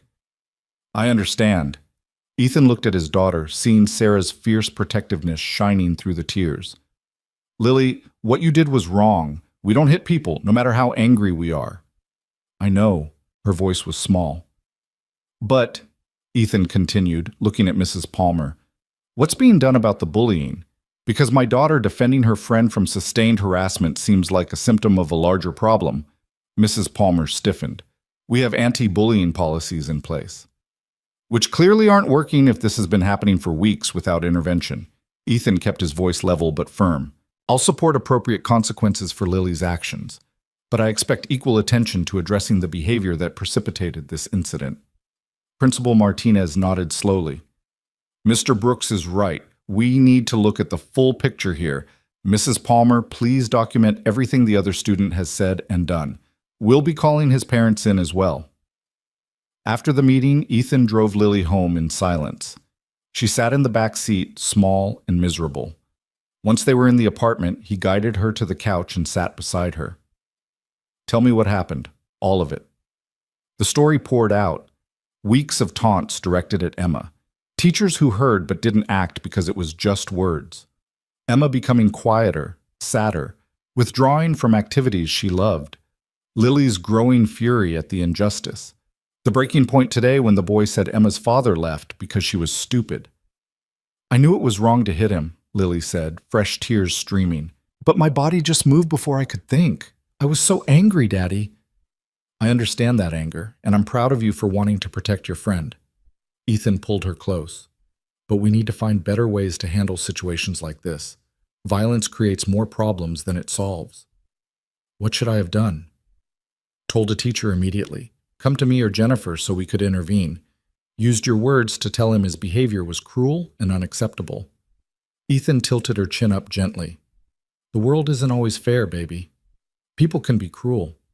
But we don't fight cruelty with more cruelty. We fight it with courage and honesty and refusing to be silent." "Like you did in the meeting? When you made them talk about the bullying?" "Exactly like that.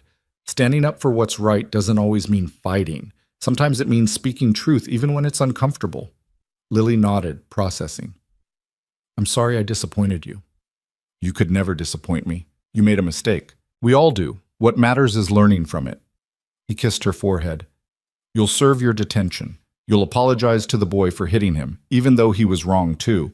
And then you'll move forward being the kind and fierce person your mother raised you to be." That evening, Ethan called Jennifer to explain what happened. She arrived 30 minutes later with Emma, who immediately hugged Lily. "I'm sorry you got in trouble because of me," Emma said. "It's not your fault. That boy was being horrible." Lily squeezed her friend tight. "But I shouldn't have hit him. My dad says there are better ways." The girls disappeared into Lily's room while the adults settled in the kitchen. Jennifer looked exhausted and grateful. "Emma told me about the bullying last week, but she made me promise not to tell the school. She was afraid it would make things worse." Jennifer's hands wrapped around the coffee mug Ethan had given her. "I should have intervened anyway. I just didn't want to make her feel like I was breaking her trust. It's impossible to get these things right all the time. We just do our best." Ethan leaned against the counter. "The school is addressing it now. That's what matters." "Lily is lucky to have you. The way you handled that meeting, standing up for both kids while still holding Lily accountable for her actions, that's good parenting." "I'm figuring it out as I go. Some days I feel competent. Others, I'm certain I'm damaging her for life. Jennifer laughed softly. That's parenting in a nutshell, constant oscillation between confidence and terror. She paused, then spoke more carefully. Can I ask you something personal? Of course. Are you doing okay? Really okay? Because you seem so much better than when we first met, but I know that doesn't mean the hard days stop happening. The question was gentle but direct. Ethan considered deflecting, maintaining the facade of having everything together, but something about Jennifer invited honesty. Most days are good now. I sleep, I eat real food, I spend time with Lily without constantly thinking about work. But sometimes grief hits me out of nowhere and I'm right back in that raw place where Sarah just died and everything feels impossible. He met her eyes. Last week I was making pancakes and found the recipe in Sarah's handwriting tucked in the cookbook. I completely fell apart for 20 minutes. What did you do? Let myself cry, called my therapist, talked to Lily about missing her mom, didn't try to push through it or bury it under work. He smiled slightly. 6 months ago, I would have shoved those feelings down and worked until I was too exhausted to feel anything. That's real growth, Ethan. Being able to feel hard things and not let them destroy you. Jennifer's expression was understanding. I still have those moments too. Last month, Emma asked if I remembered what her dad's voice sounded like, and I realized I was forgetting. That sent me into a tailspin for days. How did you handle it? Found old voicemails I'd saved, made a recording for Emma so she could hear him whenever she wanted. Let myself be sad without judging the sadness. She smiled. We're both doing the work. That's what matters. They talked for another hour while the girls played, conversation flowing between parenting challenges and work stories and the small victories of daily life. When Jennifer and Emma finally left, Lily helped clean up the coffee mugs. I like Jennifer, Lily announced. She's nice and she doesn't treat me like a baby. She is nice, and she understands what we've been through because she's been through something similar. Do you think you'll marry her? Ethan nearly dropped the mug he was washing. What? No, we're friends, Lily. But you could be more than friends. You smile different when she's here. The observation was unnervingly perceptive. Even if I did have feelings for Jennifer, which I'm not saying I do, it would be complicated. We'd both have to want the same thing, and I'd have to be ready for that kind of relationship. I'm not sure I am. Why not? Because loving someone means risking loss again, and losing your mother hurt so much that sometimes I'm afraid to let anyone else get that close. Lily looked at him with ancient wisdom in her young eyes. But Mommy wouldn't want you to be alone forever just because being with her was scary to lose. The simple truth hit him squarely in the chest. No, she wouldn't. Your mother was braver than me. She loved fully even knowing life is fragile. Then maybe you should be brave too. Ethan pulled his daughter into a hug, overwhelmed by her insight and compassion. When did you get so wise? I'm 7 3/4. That's very wise. He laughed, the sound genuine and warm. Yes, it certainly is. The following week, the company held its annual charity gala, a black tie event that raised money for educational programs in underserved communities. Ethan had attended perfunctorily in previous years, putting in an appearance before escaping early to return to work. This year, Victoria made it clear his presence as a director was expected. Bring a date if you'd like, she'd said casually, or come solo, but be prepared to network. Donors like meeting the people behind our programs. Ethan stood in front of his closet the night before the event, staring at the suit he hadn't worn since Sarah's funeral. The thought of attending alone felt daunting. On impulse, he texted Jennifer. Random question. Would you want to go to a work charity gala with me Saturday night? Totally understand if that's not your thing. No pressure either way. Her response came quickly. Is this you asking me on a date or asking for moral support at a work function? He stared at the message, fingers hovering over the keyboard. Honesty won out. I'm honestly not sure. Both? Neither? I just know I'd like you there. Then I'd love to come. What's the dress code? Black tie. Fancy. Probably boring speeches and mediocre chicken. Sounds perfect. Pick me up at 6? The gala was held at an elegant hotel ballroom, chandeliers glittering above round tables draped in white linens. Ethan arrived with Jennifer on his arm, struck by how beautiful she looked in a midnight blue dress that brought out her eyes. She'd done something different with her hair, and the effect was stunning. "You clean up nice, Mr. Brooks," she teased as they entered. "You're radiant. I should have mentioned that already." "You just did. I'll take it." They navigated the crowd, Ethan introducing Jennifer to colleagues while she charmed everyone with her warmth and quick wit. He found himself relaxing, enjoying the evening in a way he never had at these events. Jennifer made everything lighter, easier. Victoria appeared at their table just before dinner, resplendent in a black gown that managed to be both elegant and subtly powerful. Her eyes took in Jennifer with sharp assessment. "You must be the famous Jennifer I've heard about. I'm Victoria Hale." Jennifer stood, shaking her hand firmly. "Ethan's told me so much about you. Thank you for what you did for him." "I simply removed obstacles he'd built for himself. The rest was his work." Victoria's gaze moved between them with something that might have been approval. "I'm glad he has support outside the office. Balance is essential for sustainable success." After Victoria moved on to greet other tables, Jennifer leaned close to Ethan. "She's terrifying and magnificent at the same time." "That's an accurate assessment." Dinner passed pleasantly. The chicken was indeed mediocre, but the conversation was engaging. Ethan found himself laughing genuinely at Jennifer's stories about hospital chaos and the absurdities of medical bureaucracy. When the dancing started, he surprised himself by asking her to dance. "I should warn you I'm terrible at this," he said as they moved on to the floor. "Good thing I'm a nurse. I'm trained to catch people when they fall." They swayed to the music, and Ethan was acutely aware of her hand in his, the warmth of her waist beneath his palm, the way she fit against him with easy comfort. It felt both foreign and right, thrilling and terrifying. "Can I tell you something?" Jennifer's voice was soft near his ear. "Of course.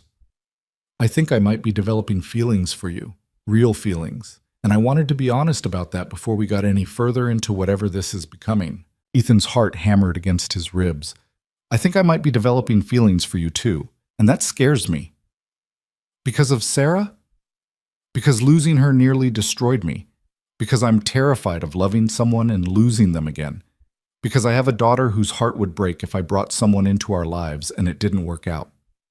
Jennifer pulled back slightly to meet his eyes. "I understand that fear. I have it too. Emma's already attached to Lily, and if things between us went badly, it would hurt both girls." She paused. "But I also think we could be really good together. We understand each other's lives. We're both figuring out how to move forward while honoring the people we lost. And Ethan, when I'm with you, I feel like myself again. Not just Emma's mom or a nurse. Just me." "I feel the same way." The admission felt monumental. "But I don't know how to do this. How to date as a single parent. How to introduce someone new into Lily's life carefully. How to protect everyone's hearts while still being open to possibility. We figure it out together, slowly, honestly. With the girls' well-being as our first priority." Jennifer's smile was gentle. "We don't have to have all the answers tonight. We just have to be willing to try." Ethan pulled her closer, resting his forehead against hers. "I'd like to try. Carefully. But yes, I'd like to try." They stayed on the dance floor through 3 songs, holding each other and swaying, neither speaking. Around them the gala continued, but Ethan was aware only of Jennifer's warmth, her steady presence, the feeling of being seen and understood. When they finally left the dance floor, Victoria caught his eye from across the room. She raised her glass fractionally, a gesture that might have been approval or simply acknowledgement. Ethan raised his own glass in return, a silent thank you for pushing him toward life instead of letting him hide in work. The drive home was quiet, comfortable silence punctuated by occasional observations about the evening. When Ethan pulled up to Jennifer's house, she turned to him with a question in her eyes. "Would you like to come in for coffee? Emma's at my brother's house tonight. We could actually talk without little ears listening." Ethan recognized the offer for what it was. Not just coffee. A threshold.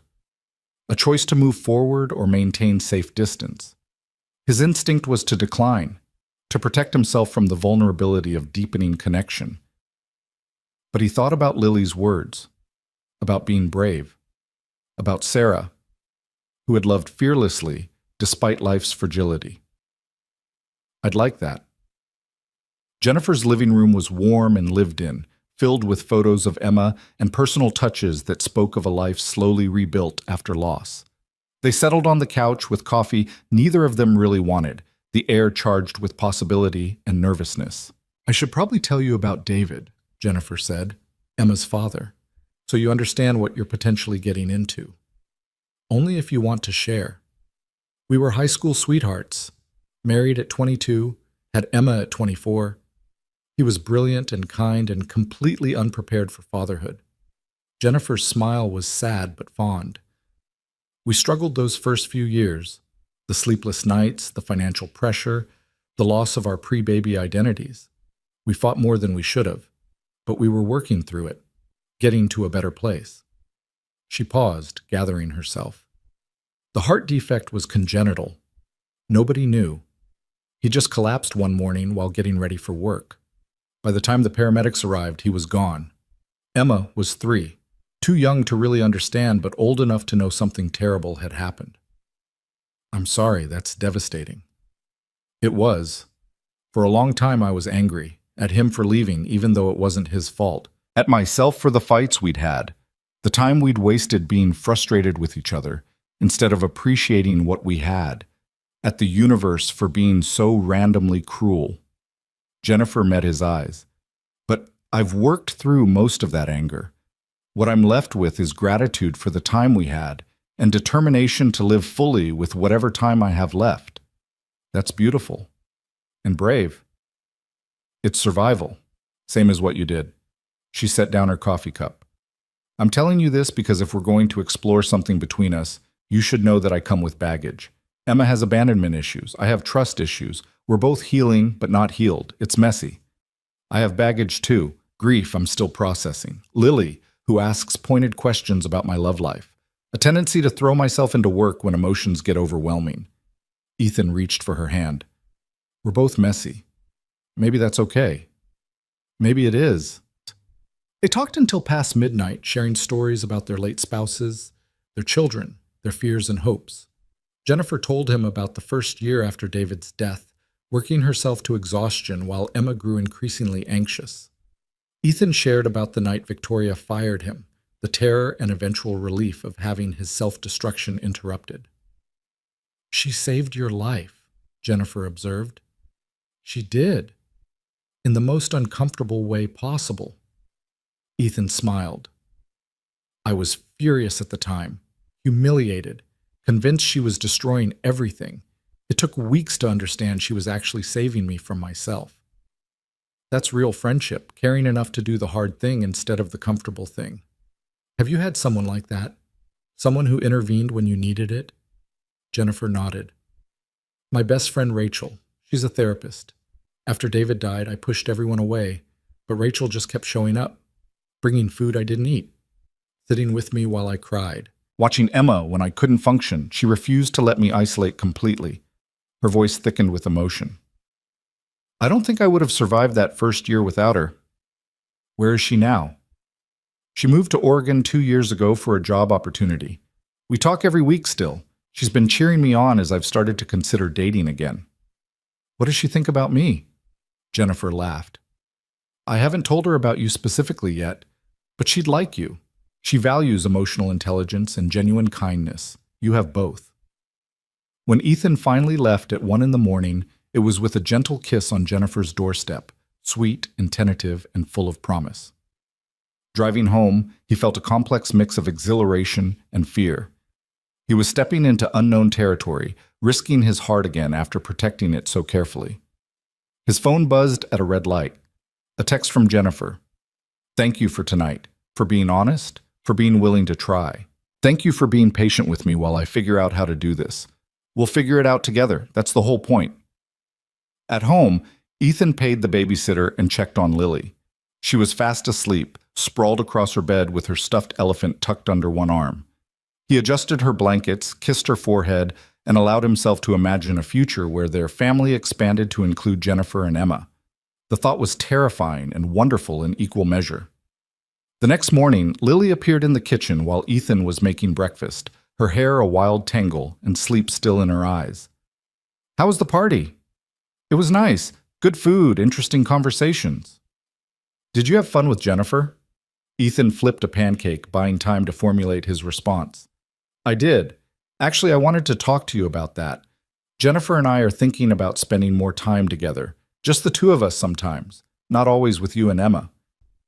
Lily's face split into a huge grin. Like dating? Yes, like dating. How would you feel about that? I think it's great. I told you Jennifer was nice. Lily bounced excitedly. Can we still all hang out together too? Of course. Nothing about our time together or your friendship with Emma will change. This just means Jennifer and I want to get to know each other better in a different way. Because you like her? Because I like her and she likes me, and we want to see if we could make each other happy. Lily nodded sagely. That's what dating is for. To see if people fit together good. Where did you learn that? Emma's uncle got married last year. Emma explained the whole thing to me. You date, then if you still like each other, you get engaged, then you have a wedding, then you're married forever or until someone dies. The matter-of-fact delivery of relationship progression from a 7-year-old was both amusing and sobering. That's approximately how it works, yes. But Jennifer and I are just at the very beginning. The dating part. Everything else is way down the road if it happens at all. Okay, can I have extra chocolate chips in my pancakes? The easy acceptance warmed Ethan's chest. Yes, you can have extra chocolate chips. As they ate breakfast together, sunlight streaming through the kitchen windows, Ethan felt something he hadn't experienced in nearly 2 years. Hope. Real, tangible hope for a future that held more than just survival. A future with love, connection, possibility. His phone buzzed. A message from Victoria. Coffee. Monday morning? Want to discuss the Asian market's preliminary findings. Of course. 9 a.m. work? Perfect. And Ethan? You looked happy last night. Really happy. Hold on to that. He smiled and pocketed his phone. Lily was chattering about a project at school, her chocolate chip-smeared face animated with enthusiasm. Outside, the late winter sun promised the eventual arrival of spring. Inside, Ethan felt the slow thaw of a heart learning to open again. The fear was still there. It probably always would be. But fear and hope could coexist. Grief and joy could share the same space. He could honor Sarah's memory while building something new. He could be a devoted father while also being a man capable of romantic love. Victoria had fired him from destroying himself. Now he was being hired back into the fullness of life, one careful choice at a time. Monday morning arrived with the fresh promise of March, the last remnants of winter finally loosening their grip on the city. Ethan met Victoria in her office at 9 sharp, the Asian markets analysis tucked under his arm. She was already reviewing documents when he entered, her reading glasses perched on her nose in a rare display of vulnerability that made her seem almost human. Coffee's fresh, she said without looking up, gesturing to the side table where a carafe waited. Pour me a cup too while you're at it. Ethan obliged, settling into the chair across from her desk with both cups. Victoria removed her glasses and fixed him with that penetrating gaze that still made him slightly nervous despite months of working closely together. Your preliminary findings are exceptional. Thorough market segmentation, nuanced cultural analysis, risk assessment that accounts for variables most analysts miss entirely. She tapped the report. This is exactly the caliber of work I knew you were capable of producing when you had the mental space to actually think. Thank you. The team really came together on this. Maya's statistical modeling and James's cultural insights were invaluable. I'm sure they were. But the strategic framework is pure you. I can see your thinking patterns all over this. Victoria leaned back in her chair. The board presentation is in 2 weeks. I want you to present the findings yourself. Ethan felt his stomach drop. To the full board? That's usually your domain. It was, but you're a director now. Time to step into the visibility that comes with that role. Besides, you know this material better than anyone. You should be the one defending it. Defending it implies they'll challenge the recommendations. Victoria's smile was sharp. Oh, they absolutely will. Richard Chen in particular loves to play devil's advocate. He'll push back hard on the Southeast Asian expansion timeline. But you can handle him. You have data and logic on your side. The next 2 weeks were a blur of preparation. Ethan refined his presentation, anticipated objections, and rehearsed responses until he could deliver them in his sleep. Jennifer provided moral support, listening to practice runs and asking intelligent questions that helped him sharpen his arguments. Lily made him a good luck card covered in glitter that he kept on his desk. The night before the board presentation, Ethan couldn't sleep.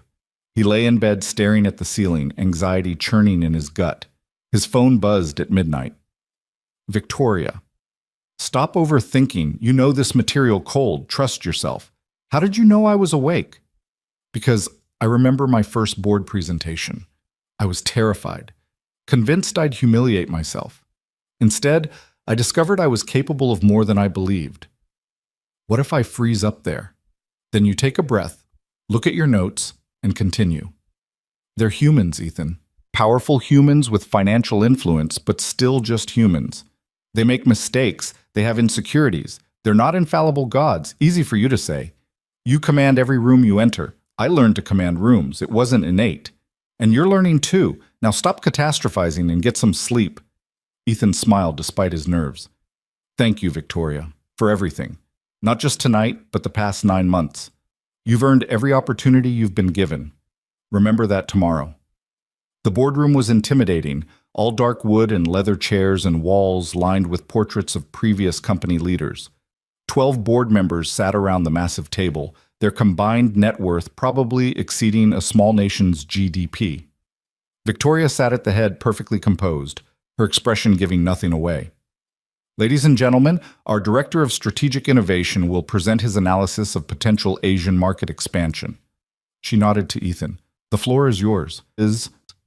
Ethan stood, connected his laptop to the projection system, and took a breath. Then he began. The presentation flowed smoothly for the first 20 minutes.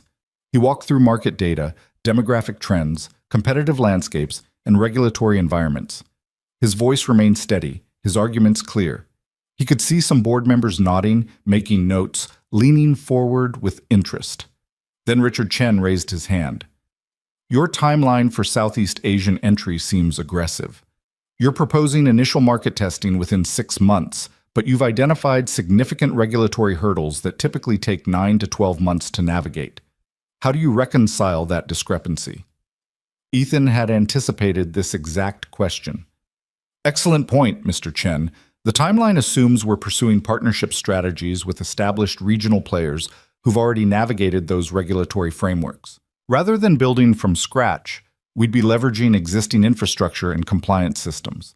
That accelerates our timeline significantly while reducing risk exposure.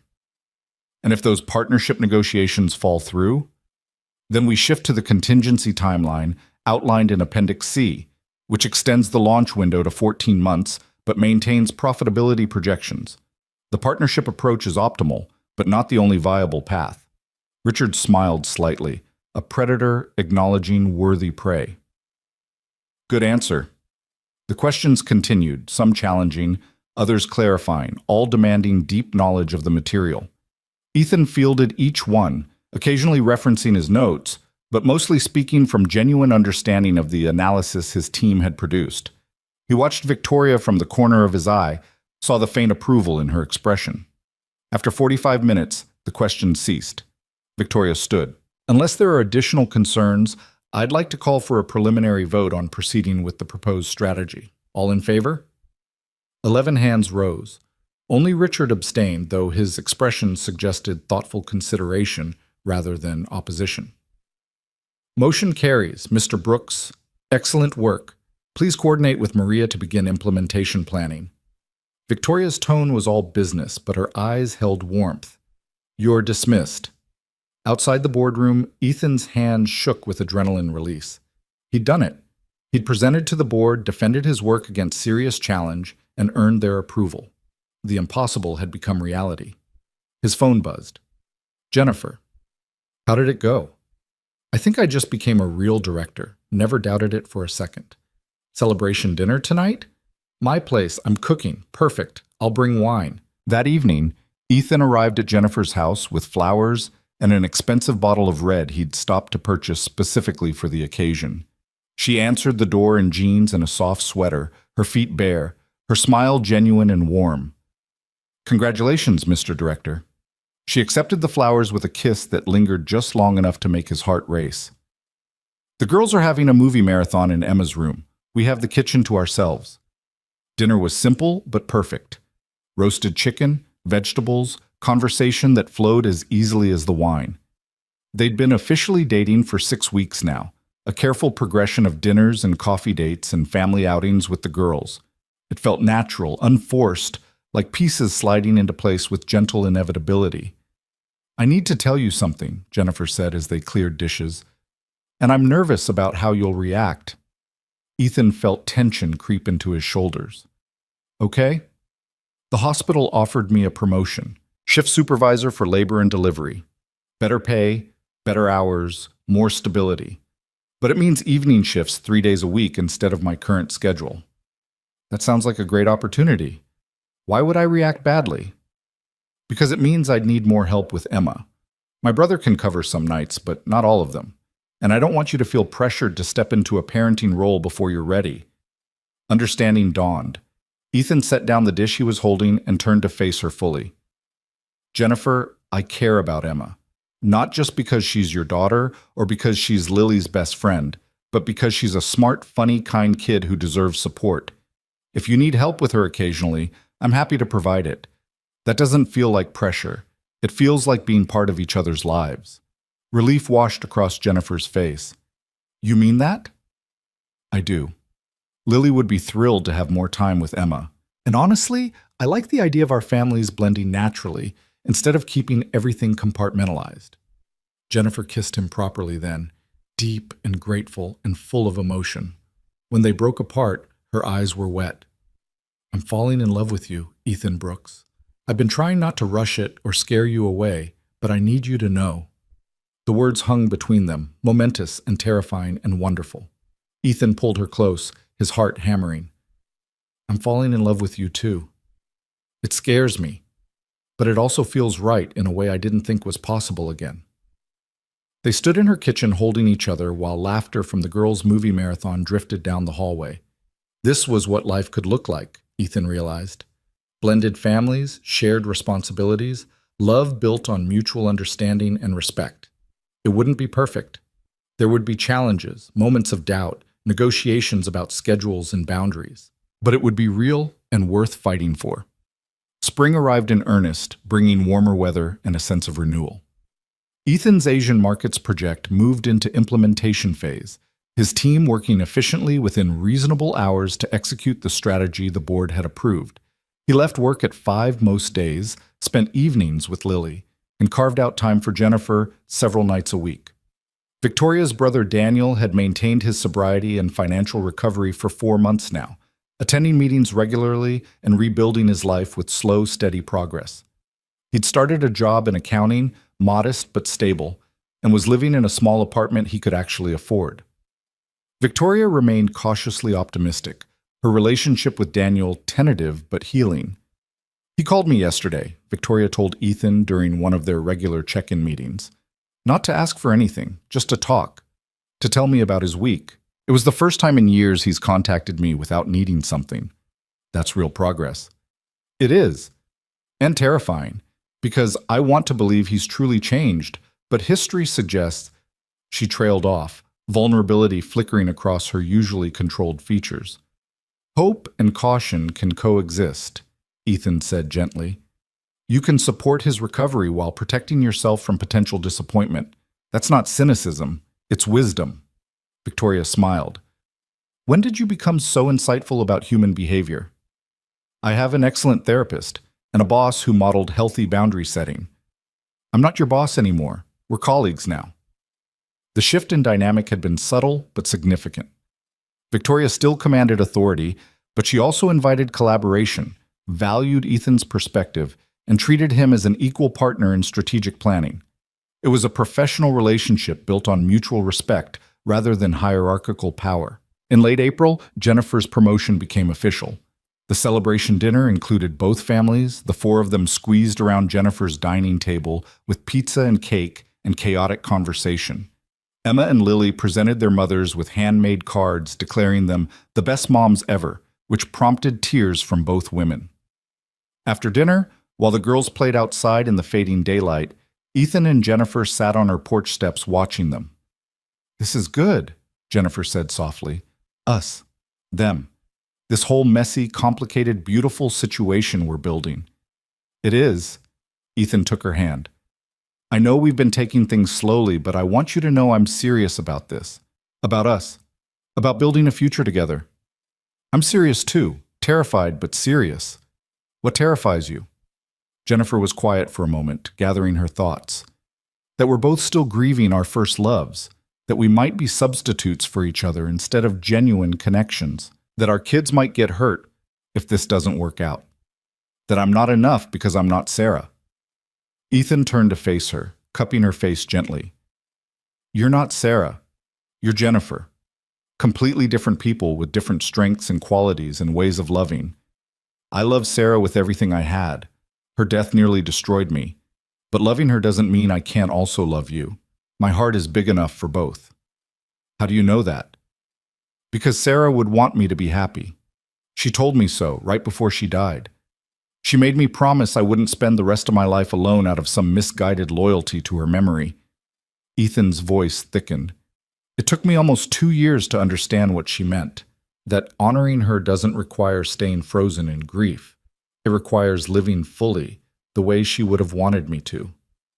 Jennifer kissed him softly. "David told me something similar. Said he wanted me to find love again, to give Emma a stable family. I thought he was being absurd at the time because he wasn't supposed to die. But now I understand he was giving me permission to move forward when the time came." They sat in comfortable silence, watching their daughters chase fireflies in the gathering dusk. The future stretched ahead, uncertain but full of possibility. In June, the company celebrated its 50th anniversary with a massive party attended by employees, clients, and community partners. Ethan brought Jennifer as his date, no longer nervous about being seen together publicly. They'd become an established couple, their relationship solid enough to withstand scrutiny. Victoria found them during the cocktail hour, a rare smile on her face. "Jennifer, lovely to see you again. Ethan's been insufferably happy lately. I assume you're responsible." Jennifer laughed. "I like to think we make each other happy." "Good. He deserves it." Victoria's expression turned more serious. "Ethan, could I borrow you for a moment? There's someone I'd like you to meet." Ethan followed her to a quiet corner where a distinguished older man stood examining photographs of the company's history displayed along the wall. "Ethan Brooks, this is Jonathan Martinez. He's on the board of directors for the Hartwell Foundation, one of the largest nonprofit organizations focused on work-life integration and corporate mental health." Jonathan extended his hand with a warm smile. "Victoria's told me about your journey, the transformation from burnout to balanced leadership. It's a remarkable story." Ethan shook his hand, uncertain where this was leading. "Thank you, though Victoria deserves most of the credit for that transformation." "I disagree," Victoria interjected. "You did the hard work. I just removed obstacles." Jonathan nodded thoughtfully. "The Hartwell Foundation is developing a corporate wellness initiative focused on preventing executive burnout and supporting employees through major life transitions. We're looking for someone to lead program development, someone with both strategic expertise and personal understanding of the challenges. Victoria suggested you might be interested." The offer caught Ethan completely off guard. "I'm honored, but I have a position here, a team that depends on me." "This would be a consulting role," Jonathan clarified. 10 hours a week, flexible schedule, focused on creating frameworks and best practices that companies can implement. You'd maintain your current position while helping us develop programs that could prevent thousands of people from experiencing what you went through." Ethan looked at Victoria, searching for her reaction. She nodded encouragingly. "It's a good opportunity, Ethan.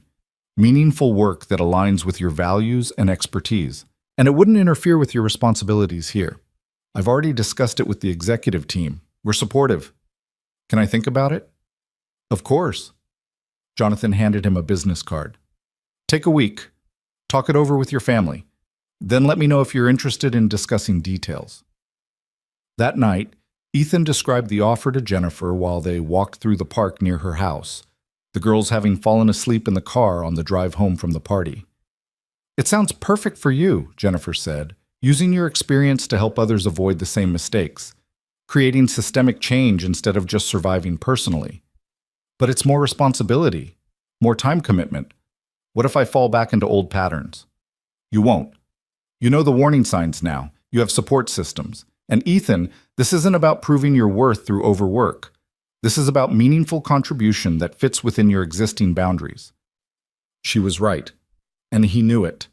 The old Ethan would have taken on additional responsibility as a way to validate his existence through constant productivity. The new Ethan could evaluate opportunities based on genuine interest and sustainable integration into his life. I think I want to do it, he said slowly. Not because I need to prove anything, but because it matters. Because I can help prevent other people from reaching the breaking point I reached. Then do it. We'll figure out the logistics together. A week later, Ethan accepted the consulting position. The work was engaging and purposeful, focused on developing screening tools to identify employee burnout, creating intervention protocols, and building corporate cultures that valued sustainable performance over heroic martyrdom. He drew heavily on his own experience, Victoria's insights, and the research-backed approaches Dr. Chen had introduced him to in therapy. By August, he'd helped design a pilot program that 3 companies were implementing. The early results were promising: reduced turnover, improved employee satisfaction, better long-term performance metrics. Victoria was using elements of the framework within their own organization, creating policies that explicitly valued work-life integration. "You're changing lives," she told him during one of their weekly coffee meetings. "Not just through the Hartwell work, but through how you're modeling balanced leadership here. The junior analysts talk about you constantly, how you leave at 5 without apology, how you take your full vacation time, how you're successful and present. You're proof that the old toxic models don't work." "I learned from the best," Ethan said, raising his coffee cup in a toast. "We learned from each other." Victoria's expression softened. "That night I showed up at your door. I was terrified I was overstepping, that you'd reject the help or resent the intervention. But I couldn't stand by and watch you destroy yourself when I knew exactly where that path led. You saved my life, Victoria. I understand that now. You gave me back myself. No, I just removed the obstacles you'd built. You did the rest. You chose therapy. You chose presence with Lily. You chose to rebuild yourself into someone sustainable. Those were your choices. Your courage." Ethan thought about that conversation later as he sat in family therapy with Jennifer, Lily, and Emma. They'd started the sessions 2 months earlier, working with a counselor who specialized in blended families to navigate the complexities of merging their lives. The girls adored each other, but there were still jealousies, boundary questions, and difficult conversations about grief and change. How do we honor the parents who died while making room for new family configurations? The therapist, Dr. Patel, asked during one session. Lily answered first, her 7-year-old wisdom striking as always. "We remember them and love them, but we also love the people who are here now. Love doesn't run out just because you use it on more people." Emma nodded vigorously. "My dad will always be my dad, but that doesn't mean Ethan can't be important too. Different, but still important." Dr. Patel smiled. "That's beautifully said. Adults could learn a lot from that perspective."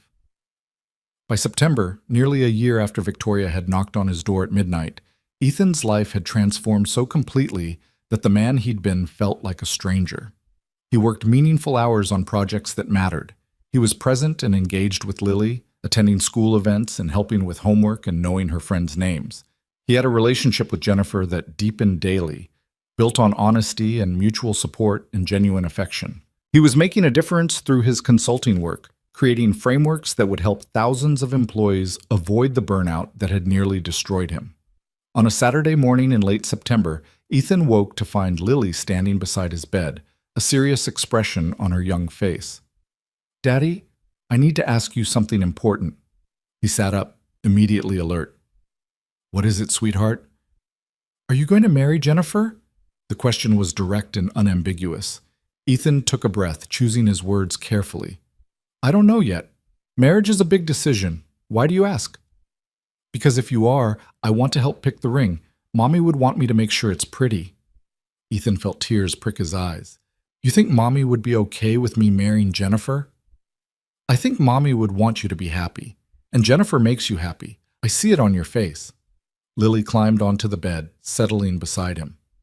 You smile more now. You laugh at Emma's jokes even when they're not funny. You seem like you're actually here instead of always thinking about work. When did you get so observant? I've always been observant. I just didn't say things before because I was worried it would make you sad. The admission broke his heart. His 7-year-old daughter had been monitoring his emotional state, protecting him from difficult conversations because she recognized his fragility. What kind of burden was that for a child to carry? Lily, you never have to protect my feelings. If you have questions or concerns, you can always talk to me. Always. I'm the parent. Taking care of you is my job, not the other way around. I know, but I love you, so I want you to be okay. Ethan pulled her into a fierce hug. I am okay. Really okay. For the first time in almost 2 years, I'm actually okay. And you're a big part of that. Your love and your patience and your wisdom that seems way beyond your years. They sat together in comfortable silence before Lily spoke again. So about the ring? Ethan laughed. I promise if I decide to propose to Jennifer, you'll be the first person I consult about ring selection. Good, because I have opinions. 2 weeks later, Ethan sat across from Jennifer at their favorite restaurant, the one where they'd had their first official date. The girls were at Jennifer's brother's house for the evening, giving them rare uninterrupted time together. I need to talk to you about something, Ethan said, his heart racing despite having rehearsed this conversation a dozen times. Jennifer set down her wine glass, concern flickering across her face. That sounds ominous. It's not. At least, I hope it's not. He reached across the table, taking her hand. We've been together for 8 months. Our families have blended beautifully. The girls adore each other. We've built something real and sustainable and good. We have, Jennifer agreed, her voice soft. I know it hasn't been very long by traditional standards, and I know we're both still healing from losing our first spouses, but I also know that I love you. Completely, genuinely, without reservation. You make me want to be braver, kinder, more present. You've helped me become someone I actually like again. Ethan, where is this going? He took a breath, steadying himself. I want to marry you, not tomorrow or next month. We can have a long engagement, plan carefully, make sure the girls are ready. But I want you to know my intentions are serious. I want to build a life with you, a real, permanent, committed life. Jennifer's eyes filled with tears. Are you proposing? Not officially, not without Lily helping me pick a ring. He smiled at her confusion.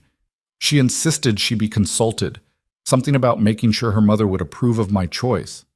Jennifer laughed through her tears. That sounds like Lily.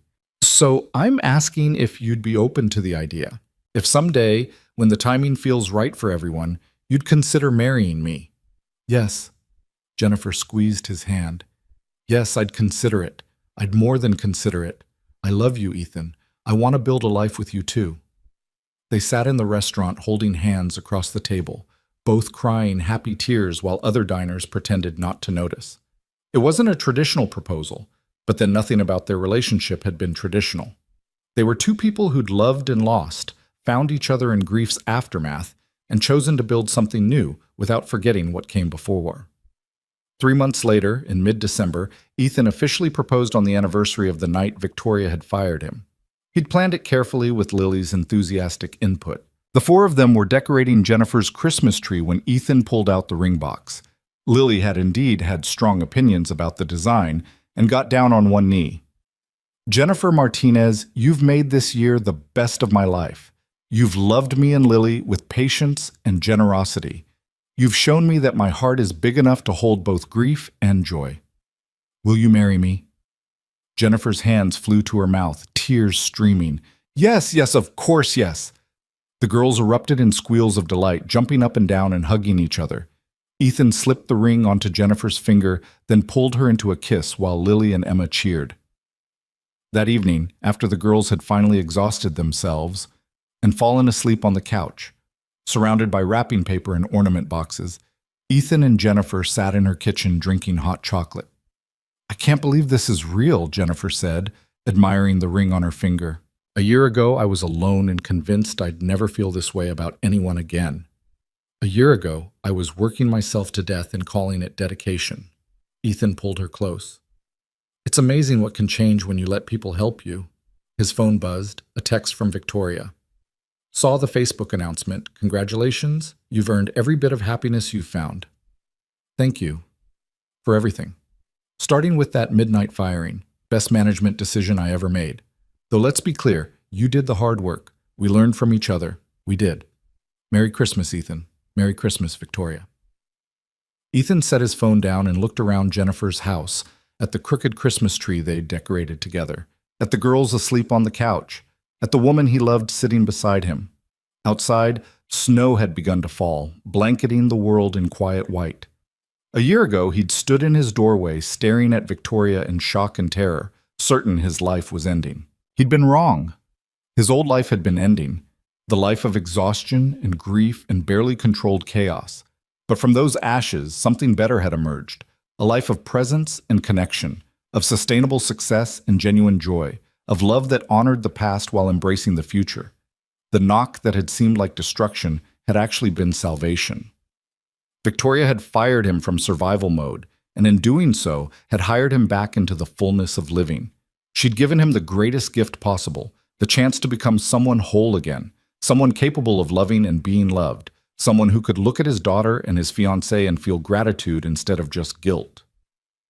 Lily stirred on the couch, opened her eyes sleepily, and smiled when she saw them. Is this real? We're really going to be a family? We already are a family, sweetheart, Ethan said. This just makes it official. Good. Lily closed her eyes again, content. Mommy would be happy. I know she would.